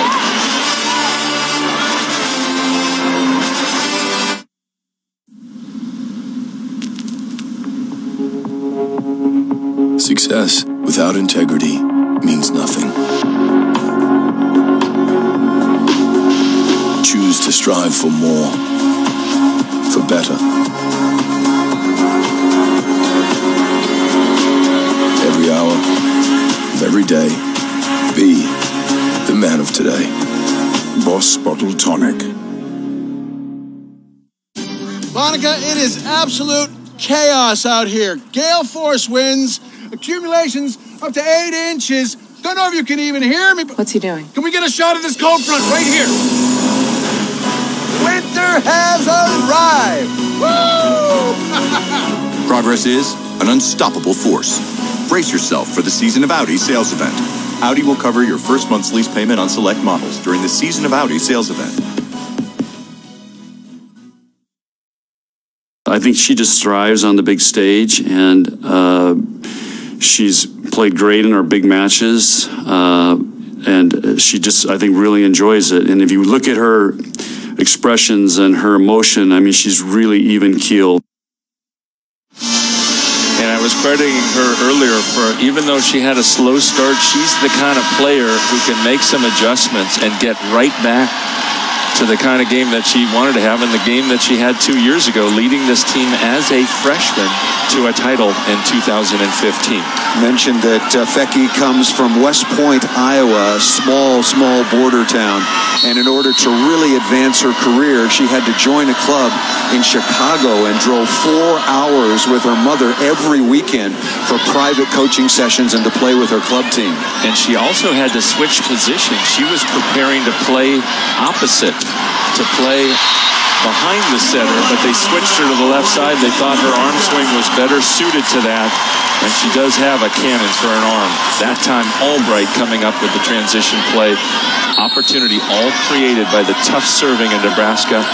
Another poor first contact for Florida. This is Sydney Townsend, the senior from right in Lincoln. Smart shot up into the block by Husky. Reset the point. Right side. No, not yet. Good shot. And deep cross-court corner, but called out of bounds.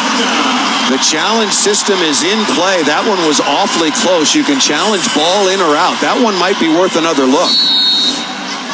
Awfully close, and notice that Paige Hammonds, no, actually that looked like it landed all in the blue. Paige Hammonds is normally playing in the backcourt. They set her here. They're trying a different combination in the front court to try to get their offense going. Let's go over to Holly Rowe. Well, in that last timeout that Florida called, Mary Wise said, "It is now. We have got to get this figured out." She said, "I want to see a change on your faces. We're being too tentative." The players that were emotional speaking in the huddle, Ramat Al-Hassan, she said, "Guys, this is our moment. We're getting way too far behind." Rare opportunity. Missed first ball contact by Nebraska. Snyder not there. And once again, Kelly Hunter, just like she did on match point against Penn State, as she has done 2 or 3 times already tonight, registering a kill. That's 4 kills on 6 attempts for the setter. No errors. And look at those hitting percentages. This set, Nebraska at a cool 500 hitting efficiency. Good touch catch on the outside. One-on-one block by Hunter to Fecky. And Ramat Al-Hassan going behind, and number 1 in white registering the kill. And Florida obviously leads a lot more of that, trailing 22-14. Yeah, for most of her career, she's been really effective hitting off 2 feet, but working hard there to go behind the setter and use that layup approach, that one-footed approach. She's adding that to her game, and that's an important skill to have as a middle. Here's Hargraves.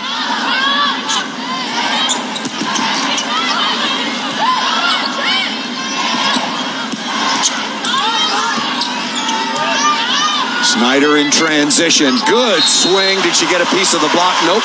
Just out of bounds that time once again by Carly Snyder.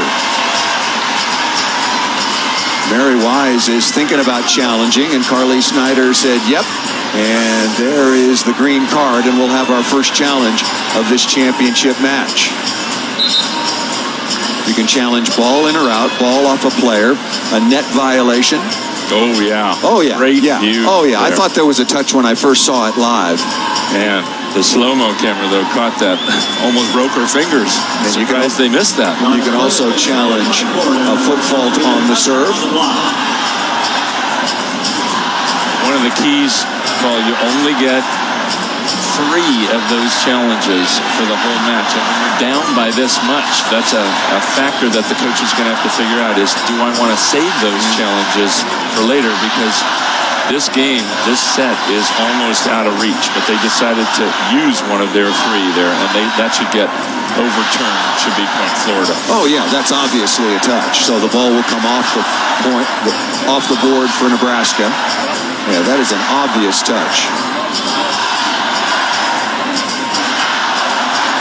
Florida 30-1, their only loss at home to Kentucky. Nebraska currently at 31-4, looking for their 5th championship. Coverage of the NCAA championships continues with the FCS Football National Championship Saturday, January 6th at 12 p.m. Eastern on ESPN2.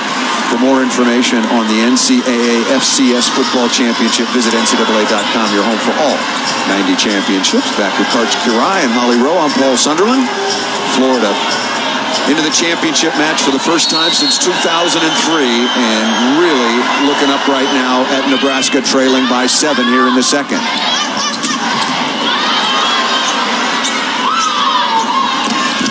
Good cut inside, and again, but dug twice by Fecky.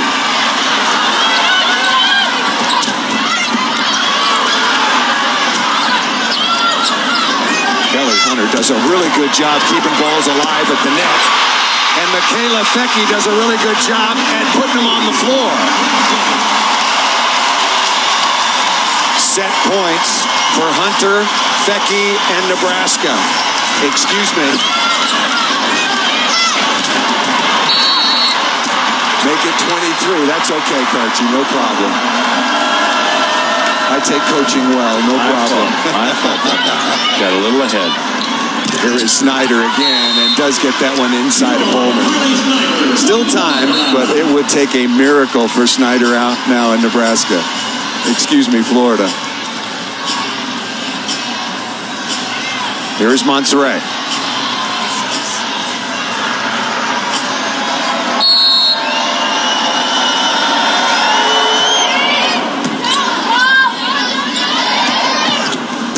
Becky again changing speeds. That ball set well off the net. Here is Joseph, cross court. That time in front of Townsend.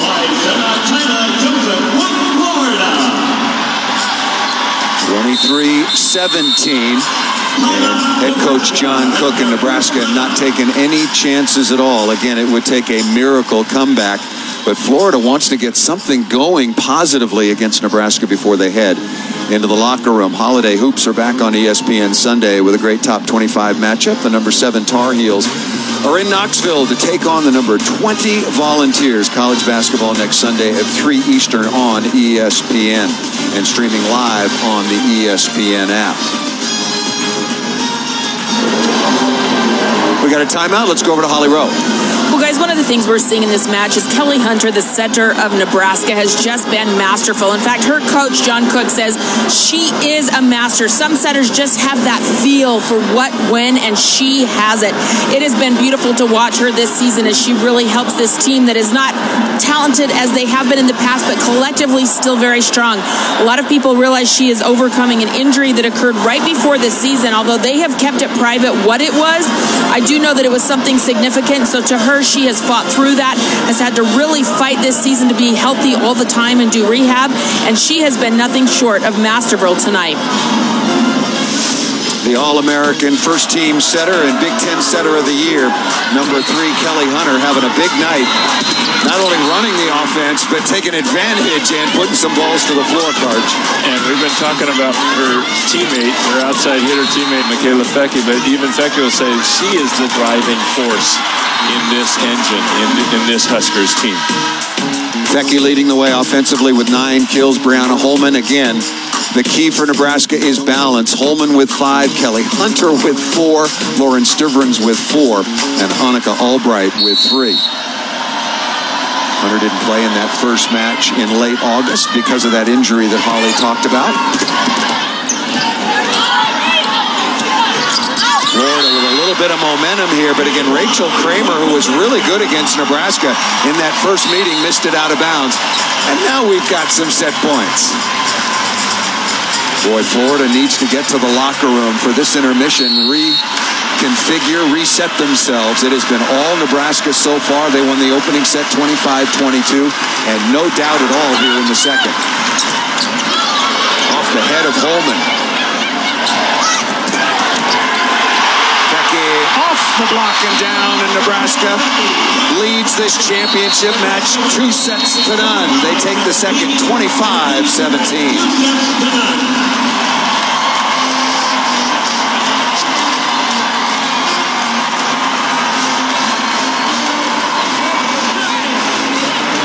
Teams will head into the locker room. You look at the numbers. Nebraska hits 417 in that second set, and still Florida really, really struggling to find some offensive rhythm. Let's go over to the sideline and Holly Rowe. Well, Coach, how do you describe the really calm demeanor of your group right now? It doesn't feel calm. Both teams are really trying hard.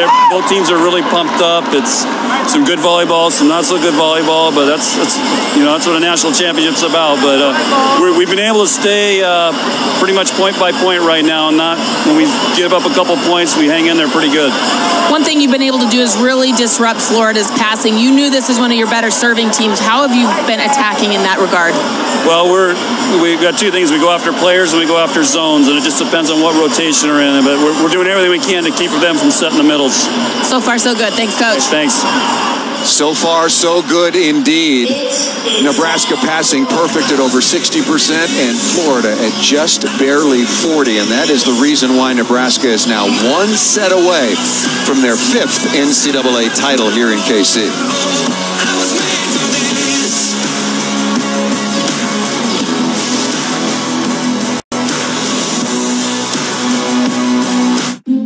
It seems like...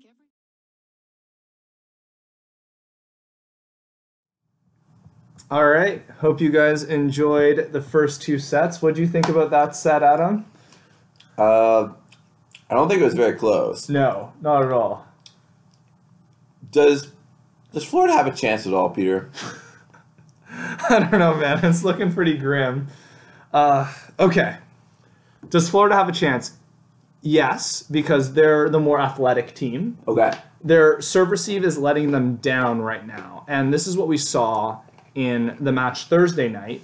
Florida came out against Stanford and passed lights out the first 2 sets, just rolled the defending national champions. Then sets 3 and 4, their passing could not sustain at that level. But set 5, they again were able to get their serve receive going. And then from there, they just won the match, right? So I think that's a really big thing. You can see, like, they're out of system on every Nebraska serve. Now, Nebraska's a great serving team. They haven't missed a ton so far, but I could see a situation in which Knope, Hammonds, the rest of the Florida DSs kind of step up and get balls to the setter, and then they let those like 11-foot touchers go and put away the balls. I don't know. Do you see a way? What do you think? No, I don't think I do. Okay. Oh, viewers want to know, what is Adam eating? And is that the Grinch behind us? What do you have on your walls, Adam? No, those are like 1980s snowboarders in like fancy neon jumpsuits. Okay.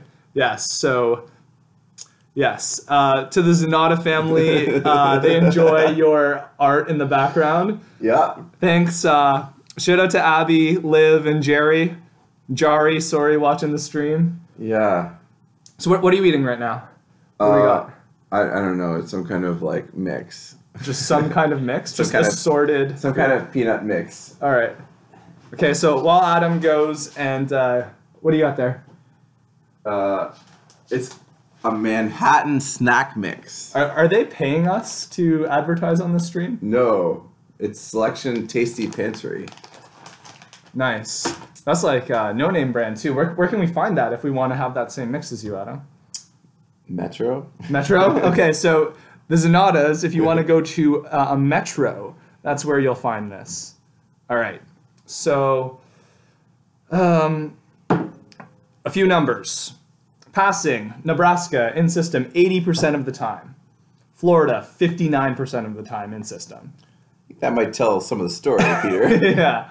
It's going to be really tough. First ball kill percentage, we were saying in the first set, Florida was at 24, Nebraska was at 12. I bet you improved this set. Nebraska, 37% for the match now. So they were even higher than that in the second set. And then Florida is still at 29%. Let's see what else we have. Tell me something about Albright. Oh, Annika Albright. So I love watching this kid play just because she does everything an L2 should be doing to me. And I think L2s are a really underrated position because you don't get set in system. You have to hit these like balls that are bump set from the back right corner of the court, and it's really, really tough to score points. You're expected to just like pass, play defense, serve, and block occasionally, right? She had a huge block. Yes, on China. On China, that swing block move, right? Yeah, to the took left the line hand. out. Yeah, that was awesome. So I think she's doing a really great job. She's by far outplaying the Florida OH2 right now, right? And I think it's a position that is very kind of overlooked because you got like setters who get glory, and the OH1 gets to bang balls, your middles running slides and stuff like that. The OH2 gets these balls that are set like 5 feet off the net, and you just have to make it work sometimes, and she's doing a great job at that. Any other players stand out to you so far other than Albright? Any Florida players at all? I don't know. Not really. Al-Hassan, I think, did some good things. Yeah, it's kind of been like no one's really stepped up, it seems, from Florida, right? Like I think it's hard to pick out Florida players who are playing well when you get beat 25-17, 25-18 in that last part. Okay, let's see what else. I want to shout out. Okay, shout out to Chloe Carenza. Oh God. Hi, Chloe. She said this in the most Chloe Carenza way possible too, right? Yeah. Yeah, just demands a shout out. Nothing's changed since 13U. Right, you coached Chloe Carenza in 13U, right? Yes, I did. Then she went to the other Burlington club for a couple of years. The other Burlington club, yeah. And then came back and was our starting libero, right? Yeah. So, and she had a good season at Indiana State this year. Did she? Yes. That's what I heard, Chloe Carenza. Oh, wow. Yes. So she was starting as a DS for the first couple of matches. Then I don't know if she played that much in the middle of the season, but by the end, when they were in the conference tournament, they upset Drake, which was a really big deal. And I think they got to the conference semis, losing to the eventual champions, Missouri State. But she was playing in all those matches at the end, as far as I know. That's amazing. Yeah. So it's great for a kid to go down there. So will we see Chloe Carenza back there next year? I don't know. Will we see? I'll let her answer Chloe that. Carenza might have to send a chat. Yes. Yeah. Or text us. Yeah. Send us a text, Chloe, if you're going to be back at Indiana State. we'll let the people know. If you're a 2-year NCAA kid, that's an accomplishment, correct? I think so. I don't know if many kids will come back this year. It's been less and less, actually. Like historically, a lot of Canadian kids have come back when they get their scholarships to the NCAA. It's a big adjustment in terms of how serious the program is, student life, being away from home, all that stuff. So I think it's tough regardless, but I think, like we're having fewer and fewer kids come back, and we're actually sending more and more down in the States, which is great. We sent Hurricane sent 8 kids last year, 7, right? So I think that's awesome. Yes, you will. Chloe Carenza will be back at Indiana State. All right, there we go. You heard it here first on Hurricanes live stream. Nice. Okay, how about we take a look at some stats right now?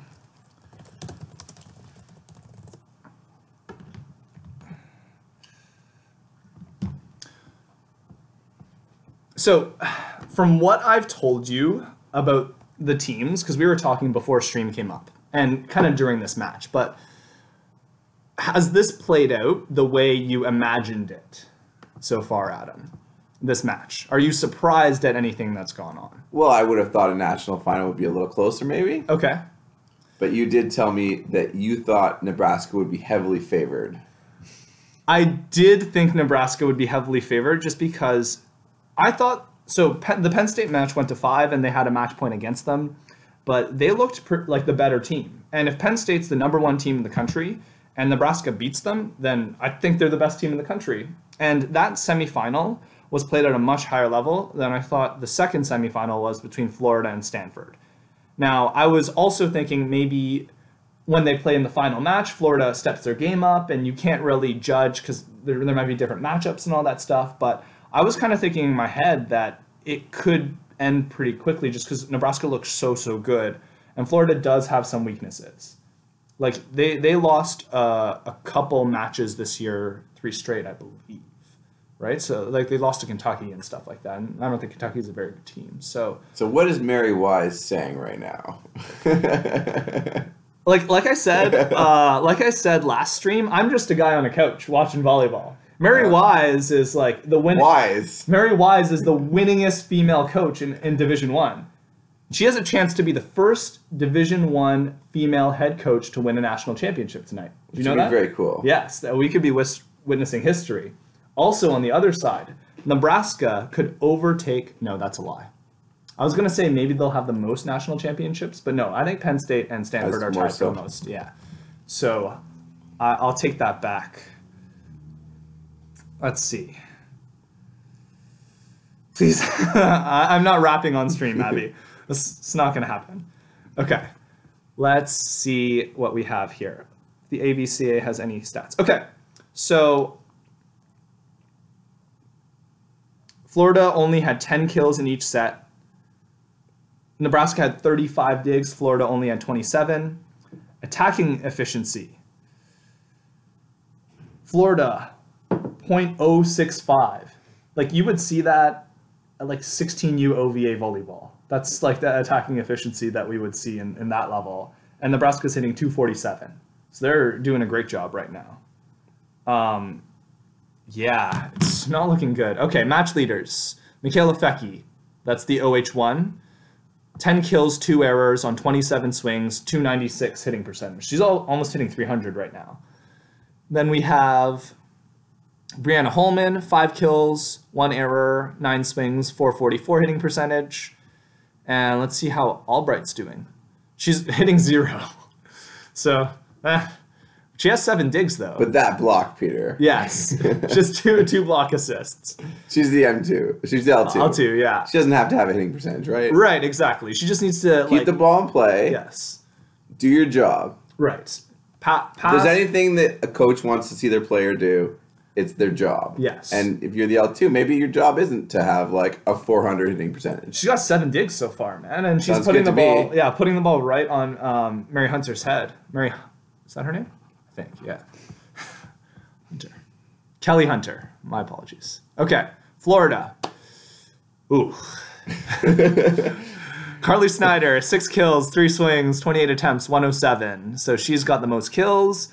Shina, 5 kills, 3 errors, 12 attempts, 167. Then their OH2 is hitting negative. So by hitting 0, Albright's just outplaying her right now. She's just outplaying. She's outplaying a kid who scored more points for Nebraska than for Florida. And Al-Hassan, 3 kills, 2 errors. Cheyenne Husky, the setter, has 2 kills, and that's more than a lot of other kids, unfortunately. So when your setter has your highest kill percentage, you might be in trouble.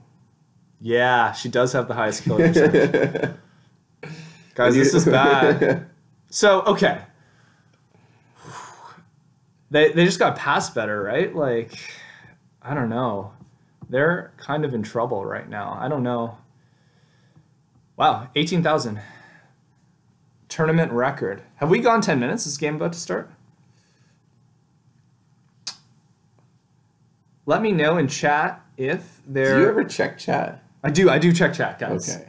Totally. I'm checking right now. People are like texting me directly, and that's easier for me to see. Yeah. I thought you might just check text messages. Shout out to the commentary, guys. Shout out to you, Danielle Greenfield. Biamba, love this entertainment. Thank you for watching. Yeah, you played Biamba. Great today. 289-400-8021. I don't know who you are. Oh, Biamba. Yeah, I just shouted you out. Okay, hold on. This game is starting. I have to like stop, like shut up and... We had to put Karch on, Peter. Yes. Yes. Enough with stats. Give a shout out. Shout out to all winning teams. Chris, you already did that, man. Okay. As soon as this point ends, I'm going to go full screen, and you won't hear us until the end of the third set. Enjoy. Hopefully we get to see more volleyball. Florida comeback here, I believe. Oh, just for the entertainment value, let's see a Florida comeback. Yes. Okay. All right. Thanks for watching, guys. Nebraska bench. Anywhere they're hitting in the court, it seems to be coming up. That was a theme from all the Huskers when we met with them before the semifinals. We have to be digging machines. First, against a high-power offense with Penn State in the semifinals, and then more high power with these middles for Florida. Got to make a great first contact on defense. Joseph tries to chop into the cross court. Got a piece of the tape and also a piece of the sideline. And I think that's smart. When Florida's getting those touches, they're getting the ball to Joseph. She's their emotional leader, and if she gets a couple kills, they can really light it on fire. Good serving here by Snyder to give him some looks. Got to keep that ball on your side of the net. Snyder knows it. Yeah, she is really angry at herself. She made the perfect read. She's in the right spot, but she sends it back over the net. She didn't even have to move to play that ball, but don't put it on top of the net for Fecky to unload. There is Kenzie Maloney, the libero, 5'8" junior out of Louisville, Kentucky. And another tough serve. Florida setter on the run. Fecky looking for hands and missed the 6'8" Kramer into the cross court. We looked at the numbers, Karch, and not only are Fecky and Albright and Maloney, among others, digging a lot of balls, but they hit a superb number, 293 in transition. That's a big number at this level of play. And that ball served just out of bounds by Florida. And what transition means, it's if you receive serve and you pass, you make the first contact, set, and swing, that's your first ball offense. Anything beyond that, longer in the rally or off defensive plays when you serve, that's your transition. Winning that game, huge. Nebraska. It's going to be a tight call there. They called Monserrat for being a back row blocker. And Brianna Holman, as you should do as a middle hitter, went up there and took a big whack at it. Looking to crush some fingers there. That ball has to break the plane of the net. It looked like it did that, so Holman can attack that even while Monserrat is trying to set. Hassan.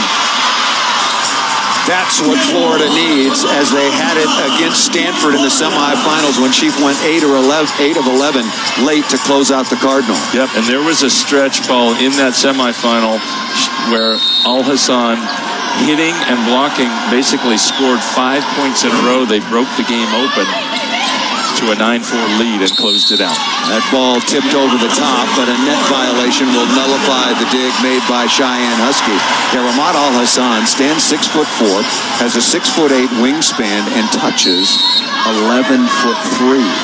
That is thin air. and that puts her about 3 feet. Sorry, 4. I gotta do my math right. 4 feet up. Oh boy, but that's not a good touch by Al-Hassan. That goes out of bounds. That puts her about 4 feet above the height of a women's volleyball net. Florida has got to settle in receiving. Knope has been pretty solid. And Michaela Fecke and Nebraska have done a wonderful job of finding seams, as we showed you before the start of the third set, and also targeting individual players. She was attacking a seam there, caused some trouble. Al-Hassan once again.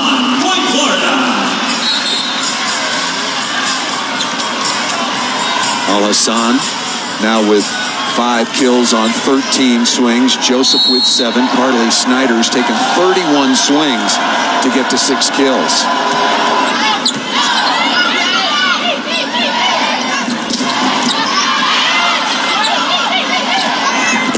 Sweet is blocked on the outside by Snyder of Florida.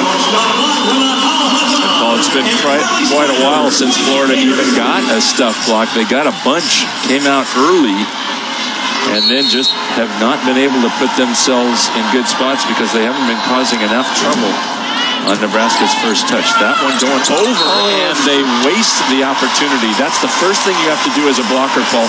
You look at the pass come off the arms, and you identify, is it coming over? If it is, I take care of it. If it's not, then I can worry about the setter. And they forgot to take care of that overpass. Second opportunity missed here early in the third set. Remember the over dig by Carly Snyder, and then that play is unforgivable. And a poor contact. And a wide set. Don't want to push hitters wide of the sideline. Nice dig in the backcourt by Gregory. Shot up into the block, restart the point. Here is Husky working line, and that's going to be a net violation called against number 26 in red, Stivrins of Nebraska. Boy, Florida really lucky to win that rally. A wide set, a tight set, just not great contacts either on the first or the second one, putting their hitters in lots of trouble against a good Nebraska block. Florida passed the ball exceptionally well on Thursday night against Stanford. Is this just Nebraska being the best serving team in the country right now? I think they're one of the best. All the teams that we talked to felt in this semifinals that Nebraska had the advantage as servers, as a serving team, and the advantage as a passing team. Trying to figure out what the conversation is here, and there's a challenge going on.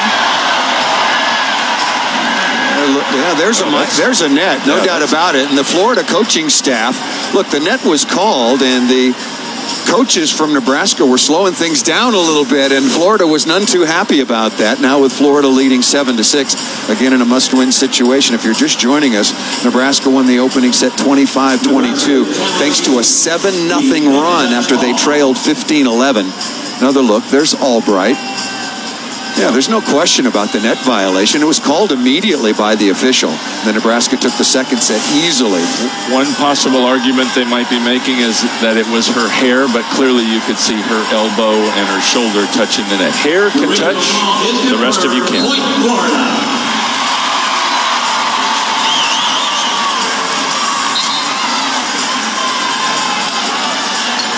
Tyler Hildebrand still speaking with the second referee, Brian Hemmelgarn, and we're told that Nebraska did burn a challenge there. Here is Al-Hassan. Back to it. Florida trailing 2-0, leading 7-6. Albright off the top of the tape and out of bounds.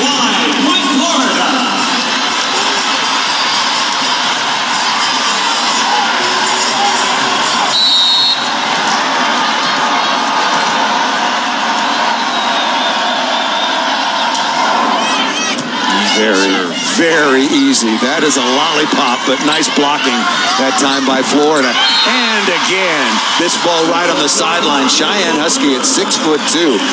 Pretty good blocker on the outside, wearing number 11. There she is for Florida. And you know what? If you're going to block like that, I guess you better just put patty cake serves in and give your team a chance. Because that last one crossed the net by about 5 feet. A little better on that. A little better indeed.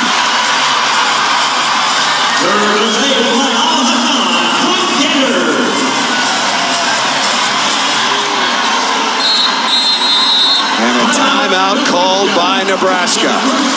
So now it's Florida's turn to come out of the locker room and take the momentum. On top of the Nebraska Cornhuskers, looking for their first ever national championship. Leading Nebraska here in the third, 10-6.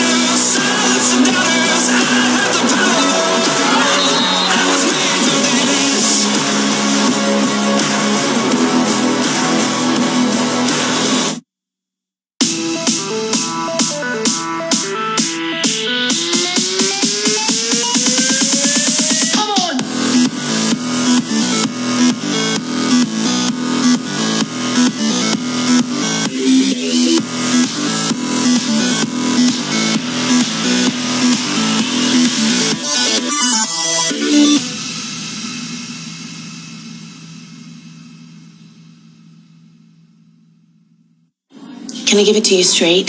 That airline credit card you have, it could be better. It's time to shake things up. With the Capital One Venture Card, you get double miles on everything you buy, not just airline purchases. Seriously, think of all the things you buy. Great. Is this why you asked me to coffee? Well, yeah, but also to catch up. What's in your wallet? Florida recruited me very late in my recruiting process, and as soon as I met Mary Wise, I fell in love with her. She was just somebody that was so that I look up to, and that I wanted to be, I wanted to be a better volleyball player for her, and I wanted to be a better female for her, and she really influences a lot of people in her life and in their careers. There is Mary Wise again in her 27th season. She began her head coaching career, Karch, at the ripe old age of 21 at Iowa State. The only woman to coach a team to the NCAA championship match, not once but twice. Sweet as Doug.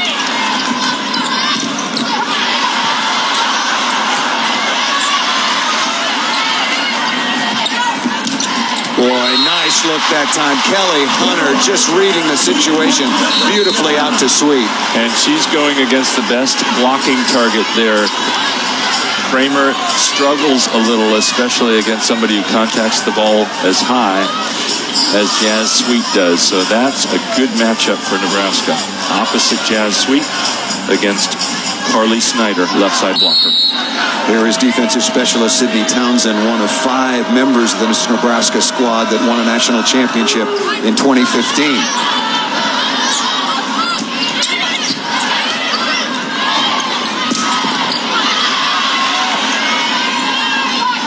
Snyder, nice look down inside. Cut that ball away from the block and defense of Nebraska.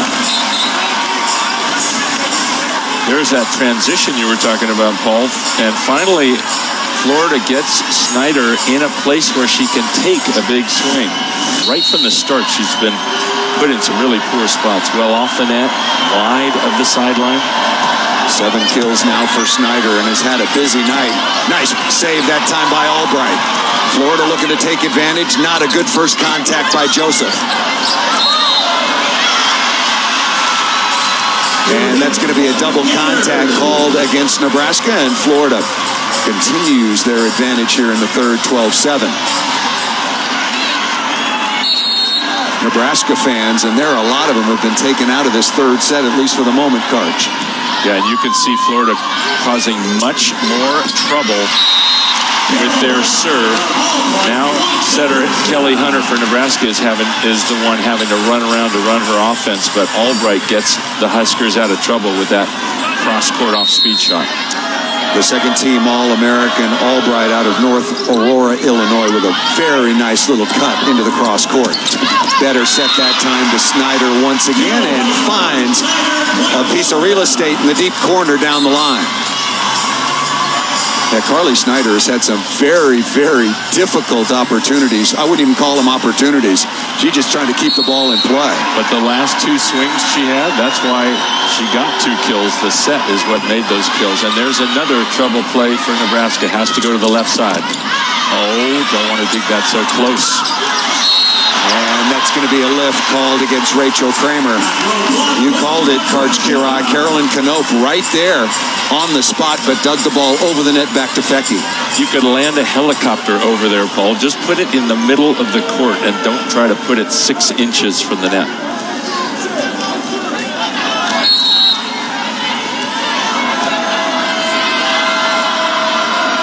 I'll have to remember that. Which kind of helicopter, Cards? I was thinking kind. That's right. An Apache, whatever.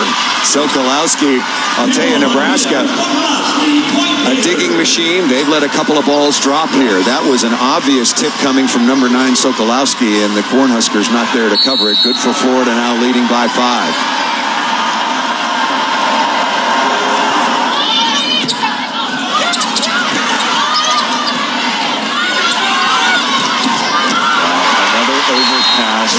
That Florida misses an opportunity on. They can slam that to the floor, but Brianna Holman came up with it, kept it alive for Nebraska. Fecky now with 13 kills, make it 14 on 38 swings. Both teams doing a good job defensively, holding their opponents way below their season average. Hunter with a tough serve. Fecky again. Ripping into the cross court, no touch, missed it out of bounds, a break for Florida. Fecky looking over, thinking about whether or not that ball was touched, but remember that Nebraska has already used 1 challenge. You only have 3 total throughout the course of the match, irrespective of whether you're right or wrong. I think they should add to that total, and I think they will.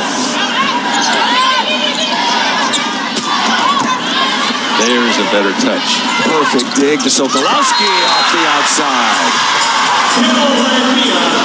Yep, you want to give your setter something to work with, and Carly Snyder with a great defensive play. So they get the swing and the point.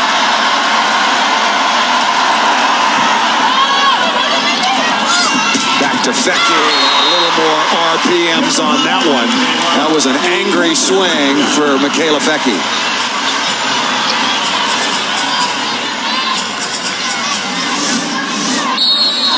Yeah, she just drills that. That's a great choice because the middle, Ramad Al-Hassan, was so late arriving. She had some high seam to attack at.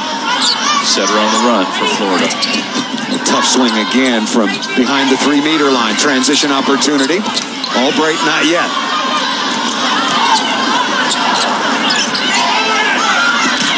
Albright looking high, flat. No question she got a piece of the block.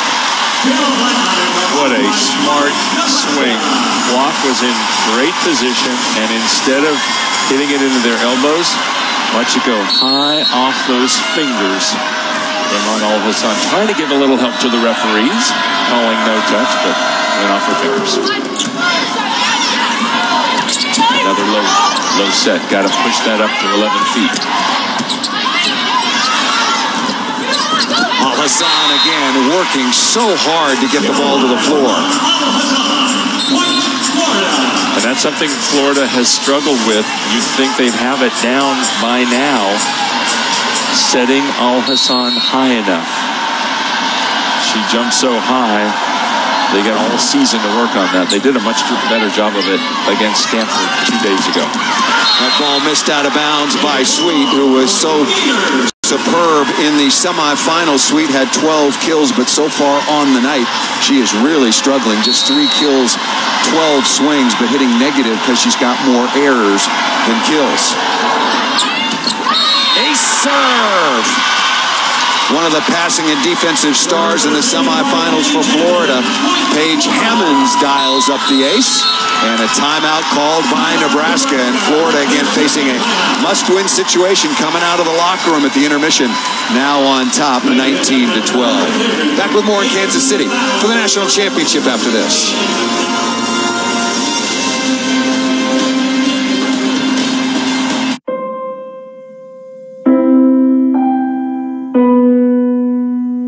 There's one road that will always remain the same. It's familiar. It's comfortable. And its destination is somewhere we never quite left. It's the road home. Hurry in and receive a holiday credit of up to $3,000 on select BMW models.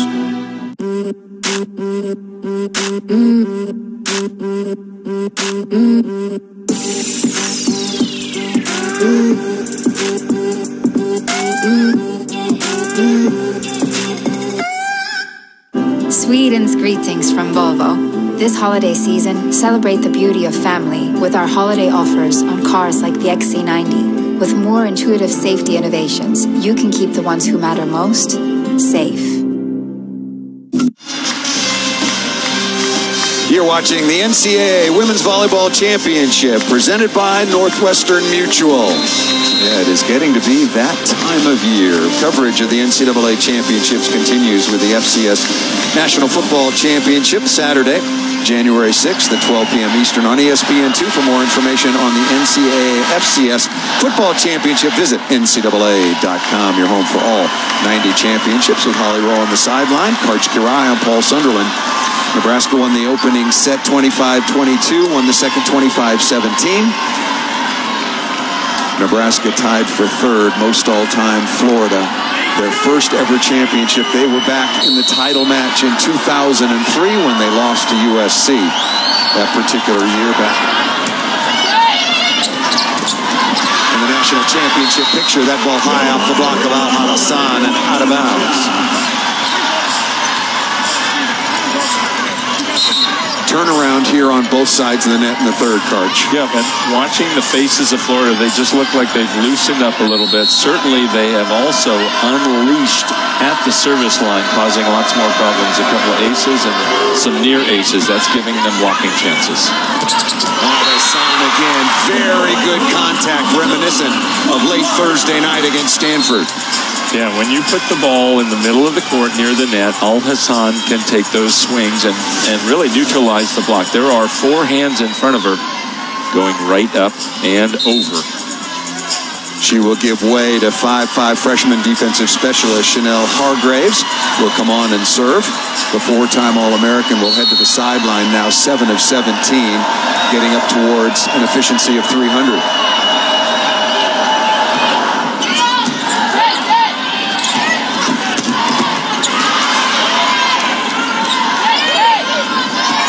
Sweet again, down the line and out of bounds.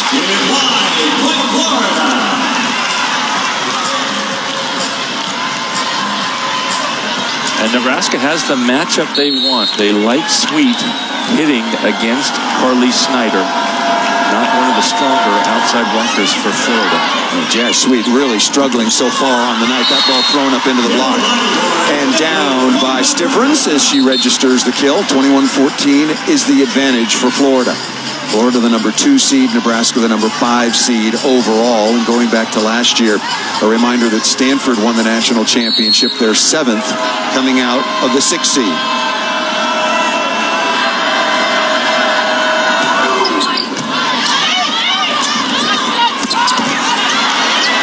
Dig in the cross court beautifully by Maloney.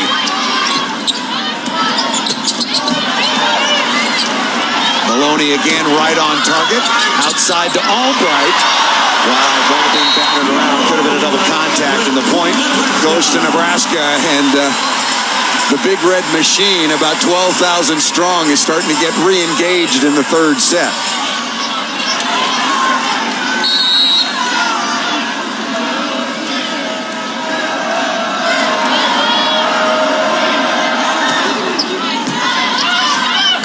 Right on the dime, and Kramer able to pull that ball back across body. Are those serving errors? Knope is just really passing the ball well right now. I think she's calmed down a little. They had that intermission to talk about it, and Coach Wise talked when she came back out on the floor. She said, we have to get our middles more involved in the offense, but it starts with the contacts of people like Knope. Overpass. And another blown overpass. And ripped into the cross court, and Florida pays the price. Lauren Stivrins registering her 7th kill. You know, if you're not going to slam that to the floor, just stay on the ground and pass it and run your offense. Kramer giving back a really easy play to Nebraska. Knope again, perfect first contact, good block on the outside by Hunter. And Shaina Joseph with the unforced error, and now Mary Wise is thinking about a timeout. It had been all Florida. They led 16-10, 19-12, but now Nebraska creeping back in and taking advantage of some miscues by the Gators that still trail 22-17. Shaina Joseph, we talked about what an impactful player she has been, but a very, very gifted athlete as well. She'll play for the Canadian national team and has been getting off the floor big time all season long. Yep. Some of the players are wearing a jump measurement device, the Vert. And Shaina Joseph has the max of the evening, 36.4 inches. Yeah, I think it was on that very jump. And that's where she does her best, is hitting behind the setter on the right sideline. If Shaina Joseph isn't going to go on and play professionally somewhere around the world next year, I think Mary Wise will find a place for her on the bench. Or she's got a future as a coach. Timeout here in Kansas City, and want to remind tonight on SportsCenter at 11:30 Eastern, catch the best stories of the day. Impact on the AFC playoff picture. Mello on his return to New York, and the top 10 plays of the college football season. All of that coming up tonight on SportsCenter at 11:30 Eastern.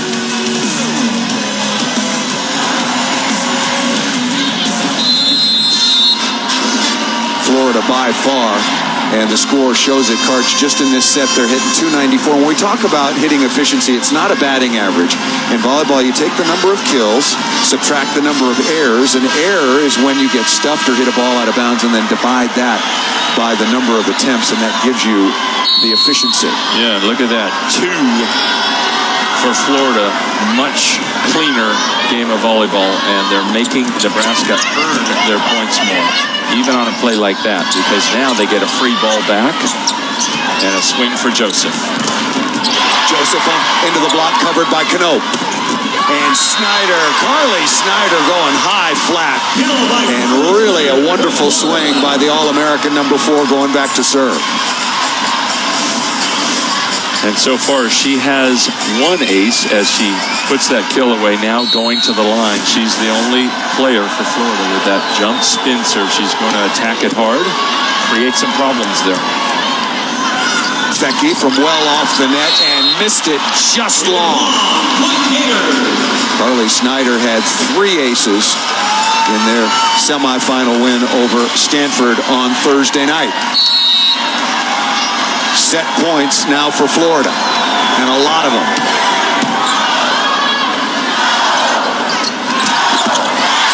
Nice. Perfect dig by Knope.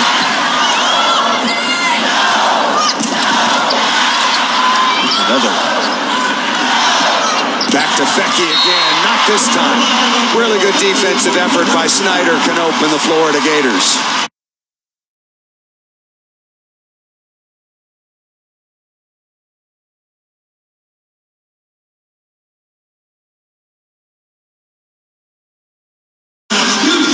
Florida coming out of the intermission, and they were a different team. Much more efficient at the offensive end, hit over 300, and a wonderful job as they take the third, 25-18. Guys, I don't know what happened. I don't know what happened there. But Florida won. That's what we know. Florida won 25-18. The feed cut out. We didn't see that last point. I'm so sorry, but that point at 24 was absurd. Actually, we decided that the point was so absurd that it wasn't even worth watching any more of the set. Yes, exactly. So we just cut it out for you guys. Sorry about that. But okay, Fecky hit like 3 bombs. Yeah. And there was a huge dig also on the left side. Townsend, I think, the right back defender, dug up that ball right onto Mary Hunter's head. And then Knope dug a ball from Fecky. That was a bomb. And then Snyder dug a ball. Yes, it like went right off her cast. Yes, her broken hand. She dug that with her broken hand. And oh my God, what an end to that set. Okay, so how did things change in that set? What do you think? Give us some numbers, Peter. Okay, so let's see what the AVCA has. Well, you saw those hitting percentages. So in the first 2 sets, It was 20 kills and 15 errors for Florida. And then in that last set, it was like 12 kills, 2 errors or something like that, right? Florida were they in system more? Yes. I think Florida was in system more. Florida was passing way better, and they were getting Al Hassan involved, and she was putting away middle balls. So you said they were more athletic, right? Yes. So they pass a little better. They get those big athletic middles involved, and all of a sudden their hitting percentage goes up. Yeah, exactly. Amazing how that works. Right, because she was a non-factor in the game prior to that because they were passing so poorly that there's so few in-system passes to go around that it's kind of obvious when they're going to set her, right? And you get double block up on her, and it's really hard to score as a middle on a double block. What do you think about Nebraska's defense? I think it's ridiculous. I think Kayla Banworth is the U.S. national team libero, and if you've ever been in a session with me, we'll watch her pass and play defense when I'm coaching, right? We'll watch a video of her, and she's Nebraska's assistant coach, and if she's teaching the kids half of what she knows, they're just going to be incredible, right? But there were some sloppy tips that were scoring during that match. Oh, you're saying bad defense? Yeah. I was actually I was a little bit surprised at some of the tips that were scoring. Yeah. So Sokolowski out of system was just kind of putting balls right over the block, and they were going down. What else? Oh, Nebraska made a lot more hitting errors that set as well, right? That's what we saw. Fecky hit a couple out of bounds and Albright and everything else too. So before we get back to the match, just if you haven't been with the stream, we're watching national championship game. It's 2-1 to Nebraska. Florida came back and won that third. We kind of got what we wanted. Yes. Because we just want to watch more NCAA national championships. Yeah, we want to watch more ball. And this means that we get to watch more. Let's see 5 sets, right? Yeah, let's do it. Okay. Last thing before we get back to the match is shout out to all the teams that are watching, Hurricanes teams, all the teams that won today. Halton 18 black winning Premier, Halton 17 black winning championship, 17 championship or select. 18 championship. 18, my apologies. You guys won today, 14 black. We won. And all the teams really had a good day. There was 12 U's. 12 U's played, 11 U's played, 14 blue played. So I just wanted to give a shout out to all the Hurricanes teams. Good job today. Let's get back to the match. Yeah. All right. Florida going for their first ever national championship. Nebraska for their 5th. This is the loudest the Huskers fans have been all evening. Tight pass, and once again thrown by Kelly Hunter very smartly off of the 6'8" Rachel Kramer. And that's the play they won the match on 2 nights ago. A similar pass, a little too close, and she pushes it into the block, into the hand of Kramer, and throws it out of bounds. Kelly Hunter's hitting .625. 5 kills on 8 attempts.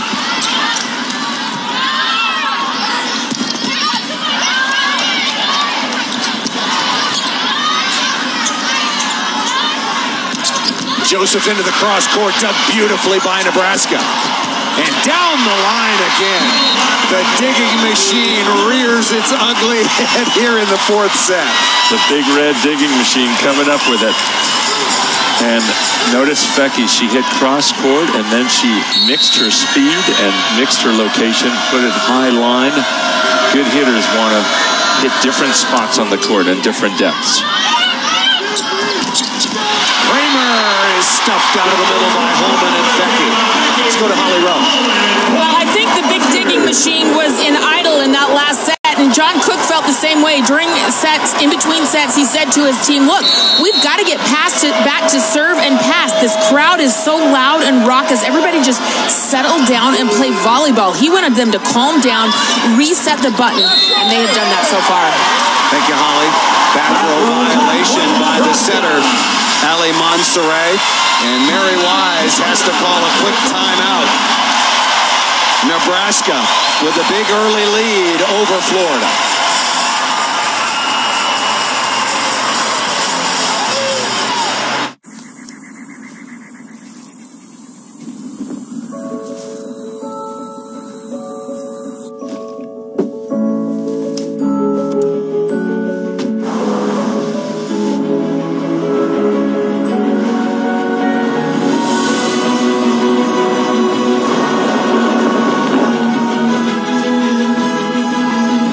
Season of Adventure sales event is happening now. Land Rover, above and beyond.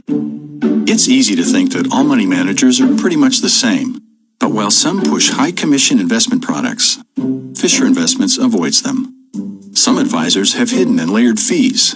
Fisher Investments never does. And while some advisors are happy to earn commissions from you, whether you do well or not, Fisher Investments fees are structured so we do better when you do better. Maybe that's why most of our clients come from other money managers. Fisher Investments, clearly better money management. The NCAA Women's Volleyball Championship is presented by Northwestern Mutual. Northwestern Mutual. We help you live life differently. And in part by Vicks.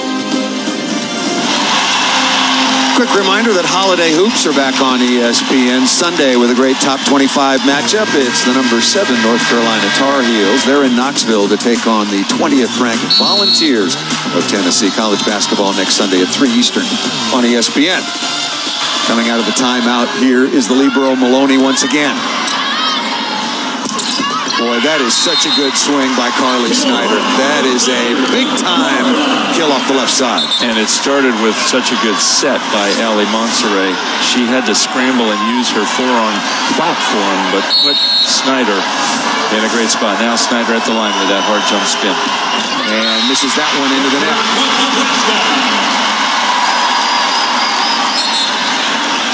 She actually has not given Nebraska as much trouble as I thought she would with that serve. They don't have many jump spinners themselves, and when you don't practice against it, it's harder to be ready for it in a match.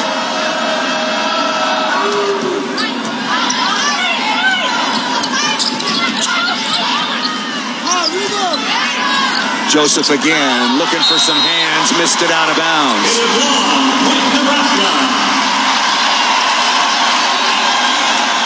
China Joseph, her 5th hitting error, 8 kills on 22 swings. She's been leading them offensively throughout the course of this tournament.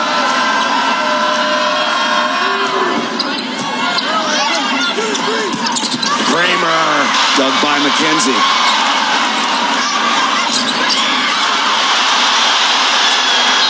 Nebraska fans wanted a lift and a late call. Gonna have a back row attacker. The point is going to go to Nebraska, and Florida in all kinds of trouble here in the 4th. Nebraska leading 7-1.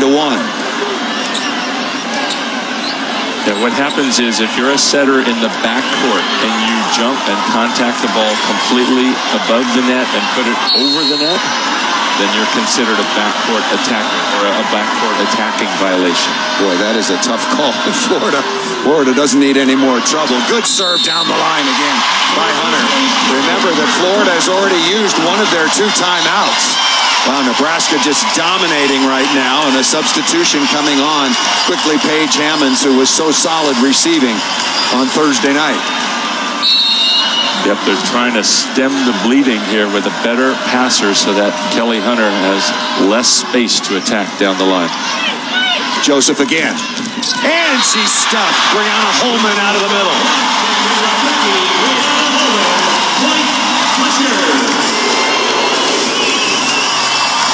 What a good move by Fecky. And Holman, you see her scramble back in there using... Middles have to have various techniques. That time she jumped off 1 foot to get herself back in the play. Joseph again, looking down the line, finds a small seam. Kills have been tough to come by for China Joseph, hitting .366 so far on the year, and really has been so clutch. And remember, she only played 2 points in the whole NCAA tournament last year for Florida, this time leading them all the way to the final. Hammonds looking for a touch. Pretty nice try into the deep cross-court corner, but missed it long. Florida in this 4th set, just 2 of 11 with 4 errors. Nebraska solid, 2 of 5. Here's Fecky. Ooh, that's a rocket serve. Well controlled by Florida. Ooh.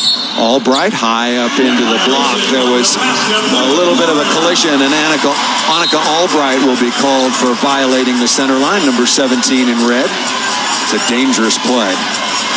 Yeah, that's how ankles get sprained. If you land on somebody's foot at the net or step under the net, somebody else lands on yours. Still plenty of time for Florida, but they got to start cleaning things up and taking advantage of opportunities. And here is one. Can they score in transition? Tough chance. Ball to the floor. A lucky break that time. Brianna Holman reached behind the block and took the ball away from one of her defenders.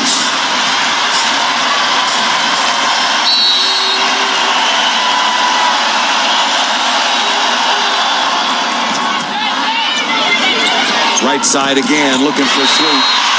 Jazz Sweet has struggled on the night, but comes through there. The freshman out of Kansas with her 4th kill. And this is what we saw her doing all through the semis. She's been doing it all through the tournament, is seeing that middle blocker flying across and hitting it back inside and sharper cross court. Was really efficient on Thursday night against Penn State, and a rotational error is going to be called against Nebraska. Wow, that is an interesting call. That's like an illegal formation, to use a football analogy. John Cook's going to take a walk.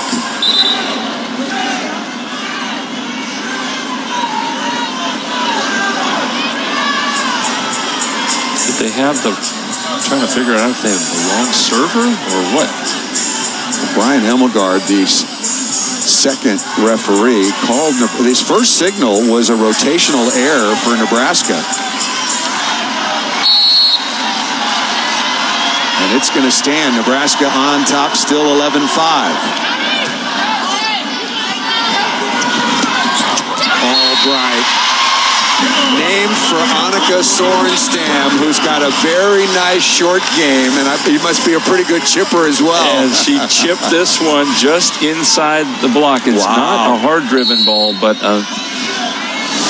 Carly Snyder, as the off-blocker for Florida, unable to read that wrist that got around the ball. Now Paige Hammond's having trouble with the serve receive. On the slide, Stivrins is stuffed. Remember that play. Maybe some momentum. Stivrins on the slide and rejected by Al-Hassan, along with Carly Snyder. And also remember that rotational violation called by the referee when I didn't think it had any impact on the game. I don't like the referees getting involved at this point of a match with a call like that. That ball served out of bounds by Al-Hassan. She'll go to the sideline. Nebraska leading 2-1 and 13-6. Albright again, as all the Cornhuskers do, looking over to the sideline to head coach John Cook for serving instructions. Nice up by Maloney. Off the block and out of bounds. Was that inside the prop of the helicopter? Yeah, that would have landed right on top of the Apache. You don't want to put the ball too close to the net. I love those high off defensive plays. Give your setter time to make a good set and put Fecky in great position. Lucky break there. That ball to the floor by Cheyenne Husky. And to look at the transition hitting numbers to your point, Karch, Nebraska is hitting 229 to win long rallies, whereas on the other side, Florida only hitting 073. So just dig the ball, you young players, in the middle of the court and give somebody like Michaela Fecky an opportunity to go up there and rip it. Ace serve here for Florida. And that's exactly how Florida exerted their presence in the third set to get back into this match, is serving tough, having it cross the net by as few inches as possible. Fecky over the top. Wonderful on-time delivery that time by Hunter. Well, the ball was called out of bounds, but that was definitely a touch. They called a net on Fecky. Wow, I did not see that. That ball didn't look like it was set that close to the net, but Fecky followed through and got some contact. And Nebraska is claiming that Fecky did not net until the ball was down to the floor. Let's watch both the ball and Oh, she touched the net before. See, the ball still has not hit the ground, and here we're back in play. Good call by the referees. Joseph over the top, tapping down. The referee taking a close look at it, and here comes Florida. Remember, they have looked up at a number of teams before. They were trailing USC in the regional finals in Gainesville in the 5th set, 9-5. That looks like Joseph went over to get that ball. She has to have some part available. Great look on the replay. Scoring run, Florida right back in it. A rotational error by Nebraska, and we'll take another look, but was some part of that ball in the zone on top of the net. Let's take a look at it. Nebraska calling the timeout, now leading 14-10. Some part of this ball, even a millimeter, has to be on the other side, on the Florida side of the net. It has to break the plane. Did not look like it broke the plane on that. Florida, the beneficiary. And here's another look. Florida, the beneficiary of a few calls here. Plus, as you called it, remember that big block by Snyder on the slide attack by Nebraska. Yeah. Ooh. And that's right in front of the first referee. And afterwards, Stivrins, along with Joseph, both of them pleading their cases. Yeah, if we run that tape further, you can see Stivrins saying, no way, she did not have an option at that ball.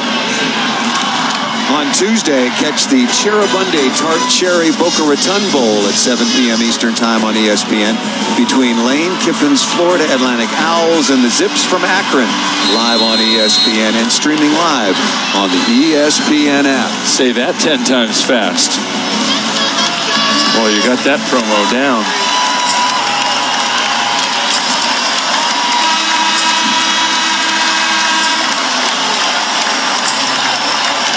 Florida has got new life. They trailed 4-0, 5-1. It looked like Nebraska was on their way. And it started with Monserrat at the line. Two of their better servers. Monserrat this serving turn, and the next serving turn, Carly Snyder. Remember, she missed her last one in the net. Fecky, when you need a kill, that one over the top and down. Michaela Fecky now leading all attackers in this match with 19 kills, already taken 53 swings. On the other side, Snyder has 10. Joseph has 10 kills.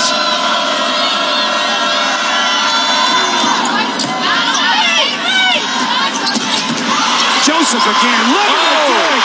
Wow.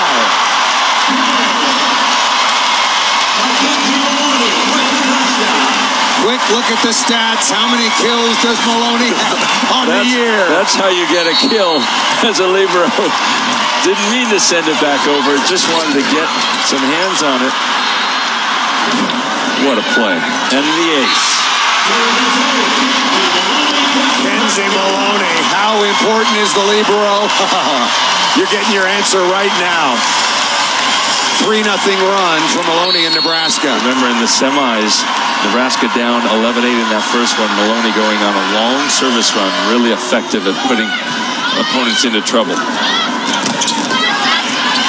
Good touch by Fecky. Right side, Holman off the block, but right on the sideline. Good recovery by Florida. And here's Carly Snyder. She is capable of going on a run.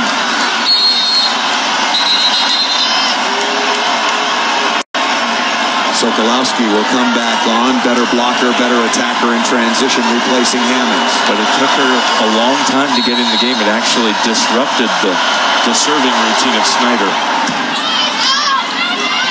Out of the back row. Albright with a tough kill. Look at John Cook up off the bench. He is very mild-mannered. He is not right now. Didn't mind that one. Albright, superb in the backcourt, 7 kills, adding some offense. Hunter back at the line.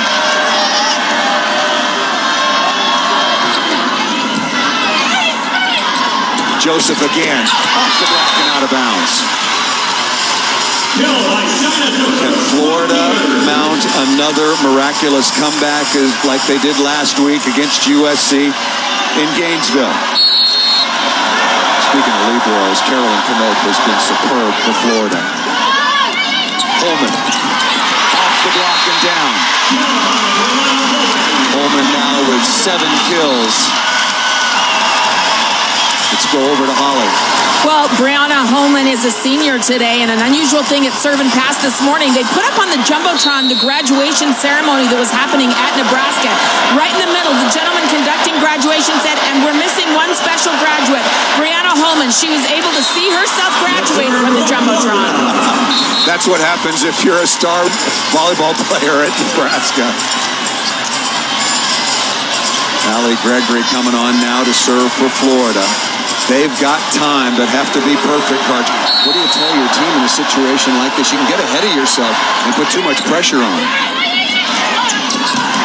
Right side to Sweet.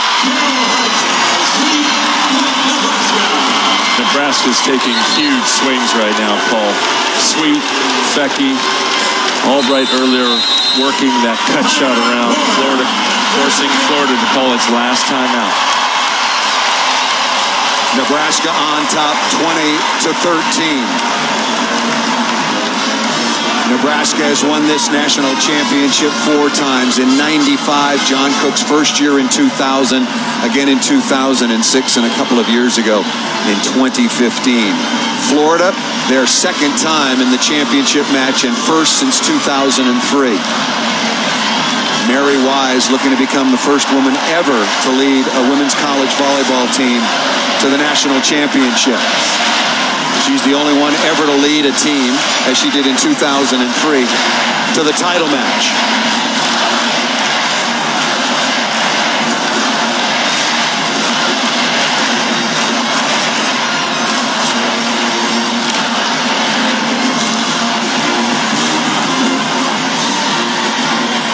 Record crowds on the weekend. Kansas City has been a superb host. Next year, the national semifinals will be in Minneapolis. Yesterday, 18,347, and tonight, a new record, 18,516. Be sure and join us for the live post-game championship trophy presentation. That'll be coming up right after match point, immediately following on ESPN3. Back with Karch Karai and Holly Rowe. Paul Sunderland here. And again, it was going to be a story of serve and receive, and now who would come through with big transition swings, and Michaela Fecky in Nebraska getting the better of it. There is Atherton on to serve.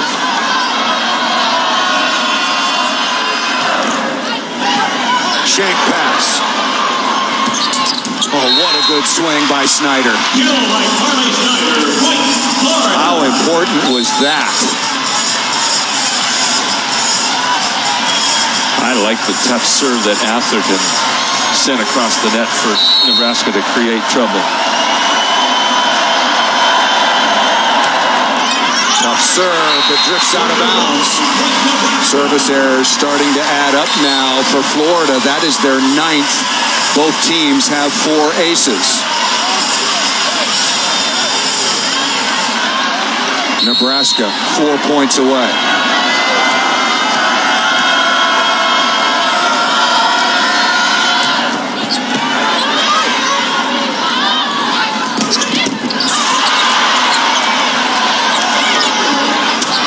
Albright looking for some sideline, doesn't get it there, but a net. Oh, they got a micro touch. Albright is going, yeah, knew it all the time. A micro touch, and Mary Wise, this is good use of the challenge. An absolute micro touch down the line. Look at number 11.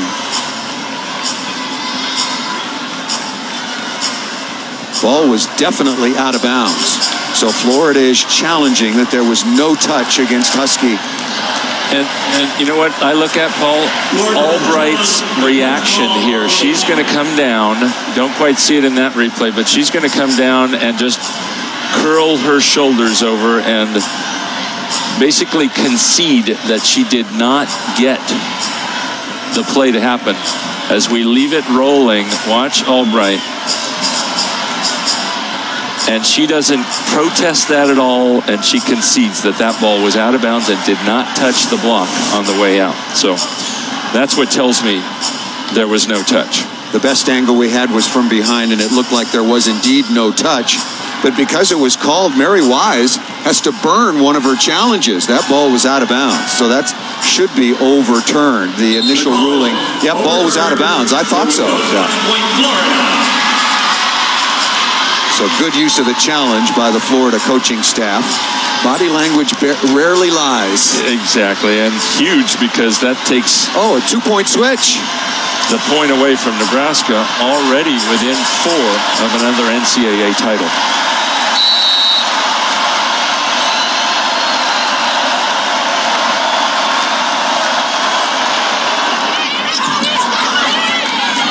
On the slide, Stivrin's able to come right back and put the ball away. And how about that pass? On a serve that just dropped, had the bottom drop out of it. So many assertive swings taken by Nebraska. Stivrin's with a kill, but that was Sydney Townsend with a wonderful reaction in first ball. Fecky, one-on-one, blocked. Stivrin's nice choice over the top. Nebraska just 2 points away. The story for this Husker team, why not us?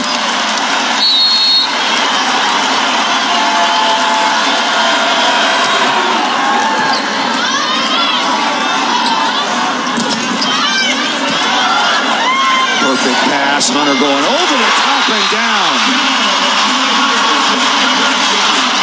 NCAA championship point for the Cornhuskers.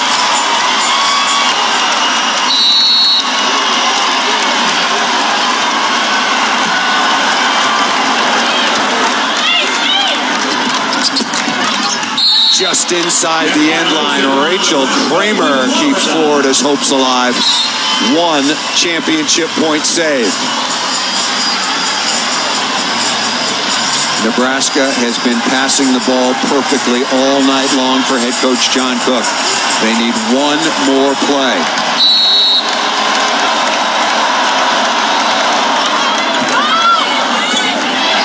Fecky.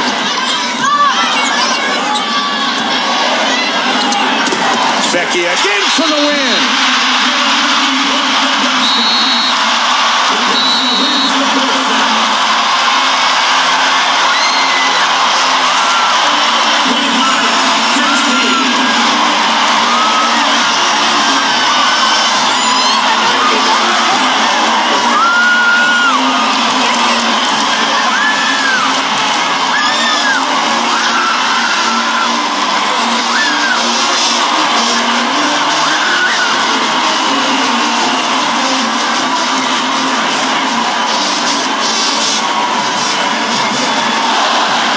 Players, Karch, 2 new assistant coaches, and it's no longer a question. It is us. And it was a reinvention. Just a magnificent tournament performance for John Cook and his staff and Michaela Fecky. And the Nebraska Cornhuskers are your national champions in 2017.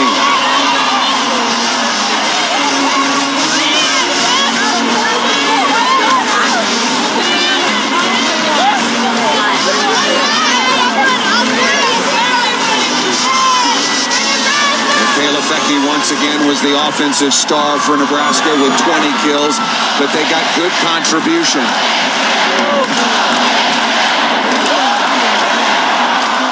For John Cook, it's his 4th national championship as a head coach. Let's go to Holly Rowe. Well, Kelly Hunter, a senior setter, at the beginning of the year, you guys did a PowerPoint presentation with your team that you believed this moment could happen. Why was the belief so strong at the beginning of this year? Yeah, the belief was so strong because we knew it was up to us. It was all our side of the court, and that's the way we've been thinking all year long is because if we play great volleyball, no one can touch us, and that's just been our motto, is playing on our side of the court. For you tonight, they came storming back in the third set, but what was your team able to do to collect yourself in the fourth to really emphatically win this? Yeah, we just went back to our breathing and went back to staying calm, because that's when we're our best. We're our best when we're not too hyped up or not too chill. So we just tried to all take deep breaths and just kind of settle, and we just came out really strong from there. As a kid from small town Nebraska, to go out your senior season, 2 national championships, what's that mean? Yeah, I'm really emotional right now. It's awesome. I love these girls and I love this group, and I love our new coaching staff. But it's just so awesome that our state turned up, and being from Nebraska, it's even more special. And just love this state, and I love this team. What do you say to all the fans who got in their cars, came here, the fans who are back home watching in the arena on the Jumbotron? How have they helped you to this moment? Yeah, our fans are truly the best in the country. You can see how much red there is here, and I don't know if we could do it without them. They're the best fans in the country. Thank you.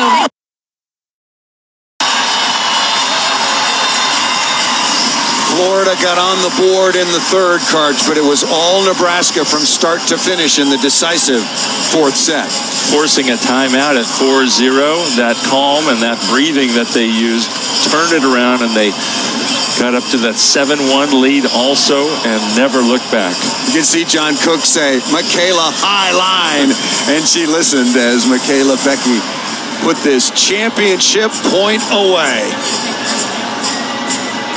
There is no rebuilding at Nebraska. Mary Wise and the Florida Gators had a magnificent season advancing to this championship match. As we were told, and they repeated, they have been relevant. Would they be real? And they were. Nebraska was just so solid in their serve and receive game, and that's where they won this championship. That's what they hung their hat on all season long.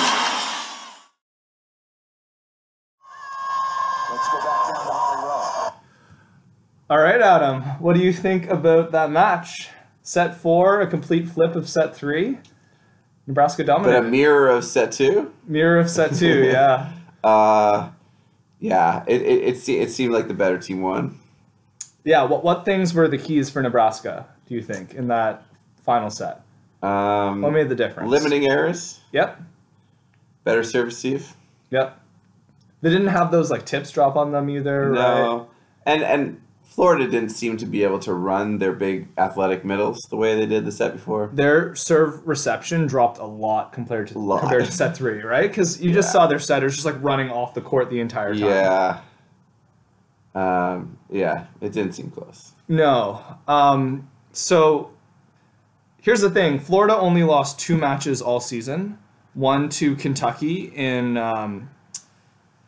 their conference play, and then this match right here. So like an incredible season from Mary Wise. Congratulations to Shaina Joseph for a great 5-year career at Florida as well. And we hope to see her back in Canada and Ontario in our gym and in the Mavs gym too, right? I know some of you guys are watching, so hopefully she'll be back and sharing her experience because she was such a big part of their run. Absolutely. And she had some massive kills in this match. No, I mean, she, like, this match maybe not quite as good as some of her other ones, but she carried them in the regional final. Like, Florida was about to lose that match against USC, and in the fourth set, she had 3 straight kills to end, to force the second, force a tiebreaker, and then she won them the match in the 5th, right, with a kill. That was like last week. So to even get them to this spot, she like really had a big contribution. So Pete, you were just saying Nebraska's now won 2 in the last 3 years. Yes. What do you think the connecting factor is there? What do you think is, like, there must be some strands that relate those two. Why who is still here from that last win? So Michaela Fecke she was most outstanding player of the 2015 national championship. Okay. Yeah, and I know like Jen or the Medills and the Roscoes and maybe one other family was there. Here, I'll just switch this to the ceremony. So they were all at that national championship game, and she had over 20 kills and was most outstanding player in her freshman year, right? So for her to be still on this team. And when she was a freshman, they had other really big hitters kind of taking attention away from her, and that's why she was able to be so good. But now everyone's focusing on her as the star hitter of the team, and she was still able to get it done tonight, right? She had 20-something kills tonight as well. So she's a very special player. Yes, definitely. Mary Hunter was another player, so she was a senior this year, was a sophomore setter 2 years ago when they won, and I don't think she's a very flashy setter, right? You don't see her like make spectacular plays. But she's really solid. Smooth. She's solid. I'm going to use the word smooth. Oh, Steve Delaney. This came up in Slack the other day in our coaches chat, and I think she looks smooth to me. Like, very like she looks like she can do it all day. Always reliable, always consistent. I like the way she played. I think she's a great blocker and a great defender as well, right? So beyond just the setting portion, she's able to like be a great volleyball player too, right? Which is in Nebraska, like they're all around volleyball players. Yeah, so I don't know if you guys noticed, but you'll see Florida, like kids running on and off the court a lot because they're like trying to use all 15 subs every single set, whereas for Nebraska, their OH1 plays all 6 rotations in Fecky, their OH2 in Albright plays all 6 rotations, and their setter, Mary Hunter, plays all 6, right? And that's not the case for Florida. So you just got like very well-rounded, good volleyball players. Yeah. And who are all just like playing well together and winning championships. Yeah, so it's pretty incredible.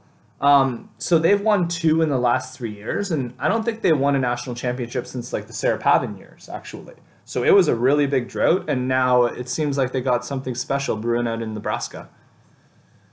So overall thoughts on the match?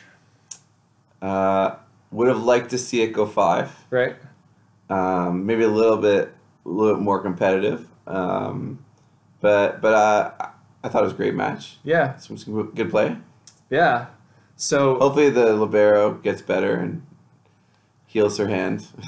Yes. Okay, so Medill is asking if they can see who the All-Stars are. I think they're just handing out like everyone's trophy so far. So how about we do this? I'll mute us for a second, and then we'll come back, do stats, do a wrap-up, and then we'll say bye for the night, okay? So let's just go back. Her talents early on had to drive to Chicago every weekend. It's expensive. Spend money in a hotel, private coaching sessions, played for a club in Chicago. And this past spring, Coach Cook asked her to take on a bigger role, and that's a role of staying on the court full time. So she had to work a ton on her first contact, her ball controls, so that she could contribute to the overall defense and ball control in Nebraska. And she certainly did that, and then some, Karch. On Thursday night against Penn State, 19 kills, 19 digs. Tonight for the championship, 20 kills, 14 digs. I mean, Fecky was just outstanding. Annika Albright, and look what the littles, if you will, did. Sydney Townsend, along with Kenzie Maloney, as we talked about, they were just superb in the backcourt. And Fecky passed in system at over 60%. Wow. Remember, she did not do that her freshman or her sophomore year. Credit her and her hard work. Credit Kayla Banworth, one of their 2 new assistant coaches, who does a lot of work on those first contacts.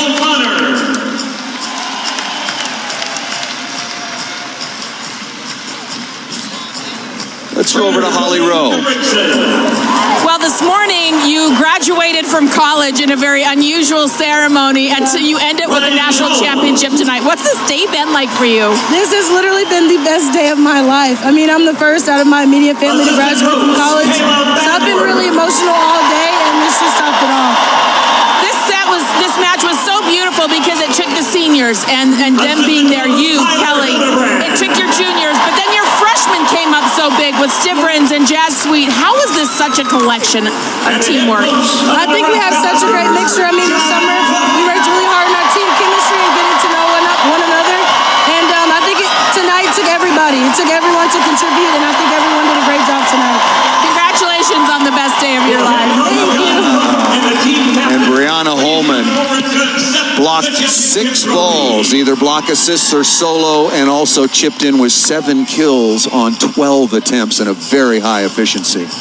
Again, with head coach John Cook and the team captains, please come forward to accept the championship trophy. Beginning of the season, everybody was looking at Texas. Everybody was looking at Stanford with the 4 returning freshmen, now sophomores. But it is John Cook in Nebraska that hold the trophy last. And they really struggled earlier. They got beaten by Florida early. Of course, they didn't have Kelly Hunter, but people were thinking, whoa, what's going to happen with this program? Lost to Northern Iowa, that raised some eyebrows, but then they go 19-1 in the Big Ten Conference and tie for the championship with Penn State, and then beat Penn State on Thursday night. For the 7th time in a row and the second time this season.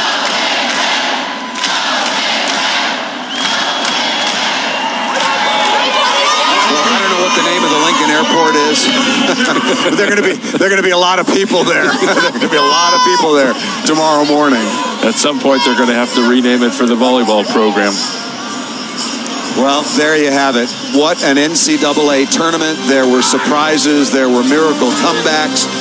Florida got another shot getting to the national championship match for the 2nd time, but it was not to be because Nebraska was just too solid, too together, and their theme all season long, why not us? And now they can change that to it was us.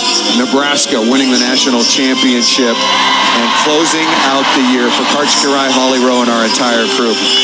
Thanks for joining us here on ESPN3. Nebraska are the national champions.